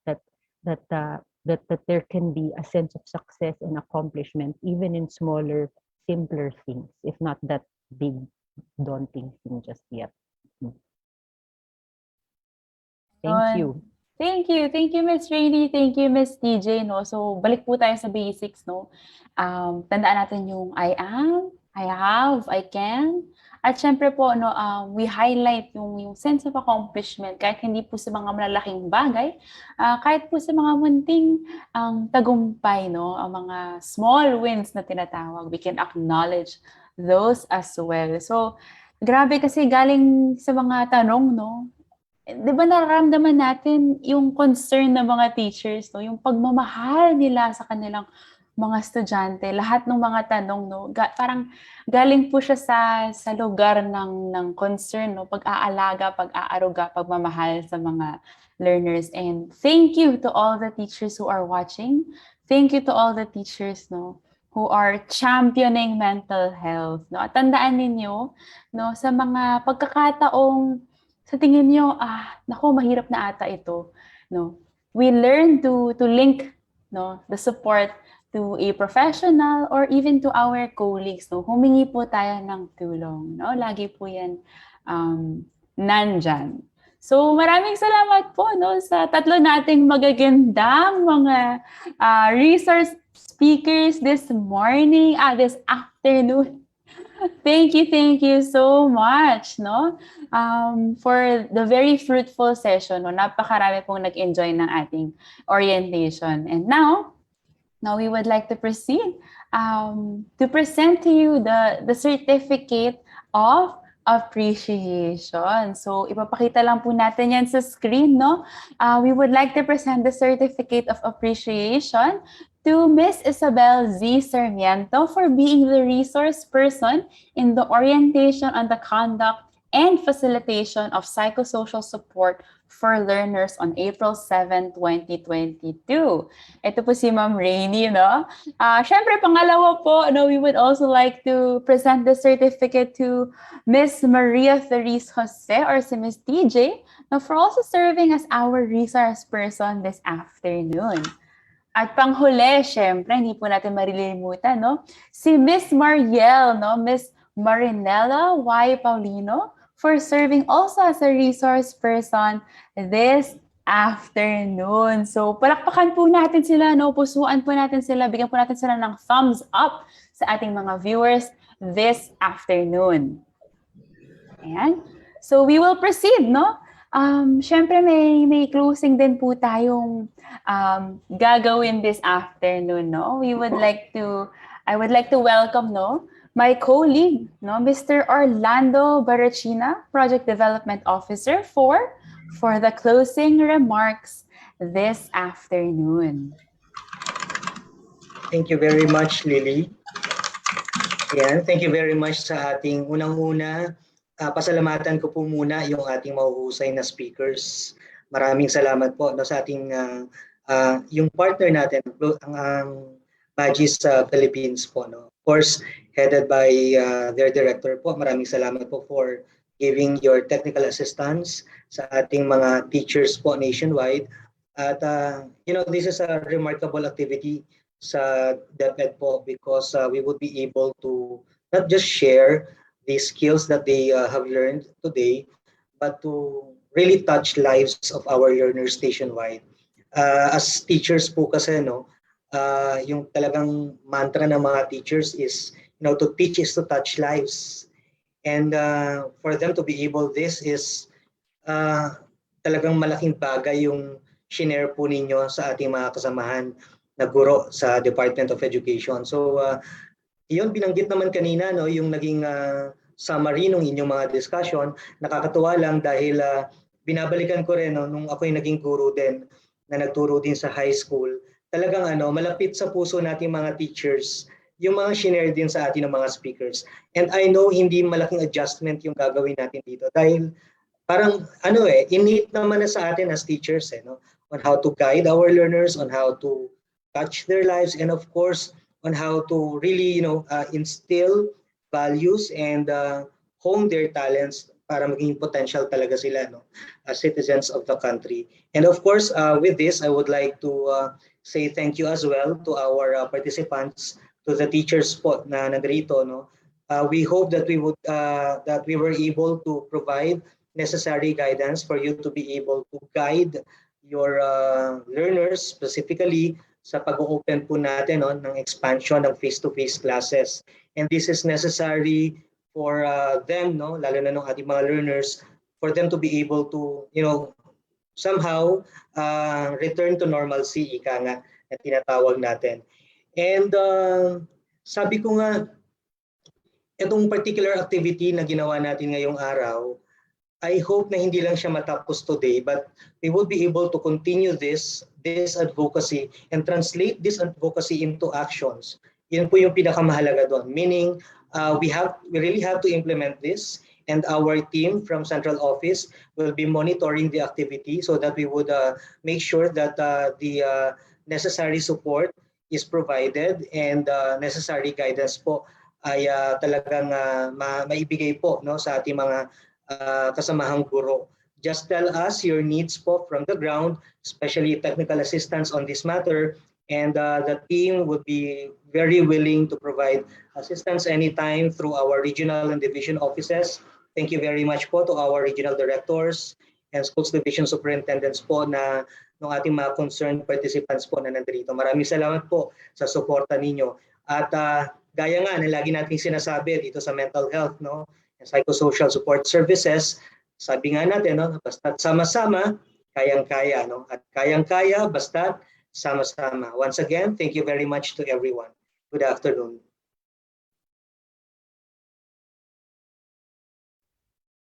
Wow, thank you so much, no, Sir Orlando Barachina, for that heartwarming message, no. Tandaan, ang ganda nung sinabi ni Sir Orly, no, na lagi naman po kaming nandito para sa inyo. So for now, before we close, we would just like to give reminders to our participants this afternoon, no. Ito po yung pinakahihintay natin. Please answer the evaluation form through this link, no, bit.ly/040722, that is the date today, _ MHPSS F2F evaluation. Tandaan po natin that only participants with validated completed evaluation form will receive the certificate of participation. So, picturean nyo na po tong slide na to, no? Spread the word to everybody who attended today. Ito po again ang ating link for the evaluation. Again, I would like to remind only participants with validated completed evaluation form will receive the certificate of participation. No? Tingnan po natin yung next na slide. By sending po yung inyong evaluation form, no, all of you participants will also get access to the learning sessions handouts, no, to be sent by April 15, 2022. So, kanina nabanggit ni Ms. Mariel, no, na may handouts po tayong ibibigay sa mga participants. So by sending the evaluation form, we will get access to your emails and we can send the handouts po to you. So syempre the handouts, no, will help us, no, remember everything we learned this afternoon and be able to apply that as we welcome our learners back to face-to-face learning modality. So we will leave this screen first, no, for our participants to take a picture, no, and to remember the link. Muli, ito po ay bit.ly/040722 _MHPSS F2F _evaluation. Please take a picture of this link and remember that only participants with answered evaluation forms will receive the certificate of participation. Okay, tandaan po natin yan. Ayan. So ngayon, wow, no? Tayo'y nagtatapos na, no, ng ating learning session this afternoon. At syempre, no, hindi po mawawala, no, marami po tayong kasama, katuwang, no, sa pagbubuo ng programang ito, no. I would like to welcome, invite on screen, no, everyone who was behind this program, our friends from Magis Creative Spaces, no, pakita po natin ating mga magagandang ngiti, no. I'm inviting everyone to turn on their cameras and so we can take a photo op po live on Facebook today. So sa ating mga viewers, no, I'm very proud to present to you the people or the team behind this wonderful program po, yung ating psychosocial support for learners at yung ating psychosocial support activity pack. So ready na po tayo sa photo op?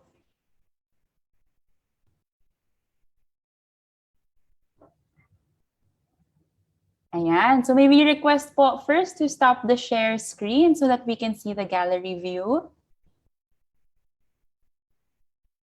Ayun. All right. So nakikita nyo naman, no, sa lahat ng ating mga viewers, na ganda talaga ng mga kasamahan natin sa Magis, no.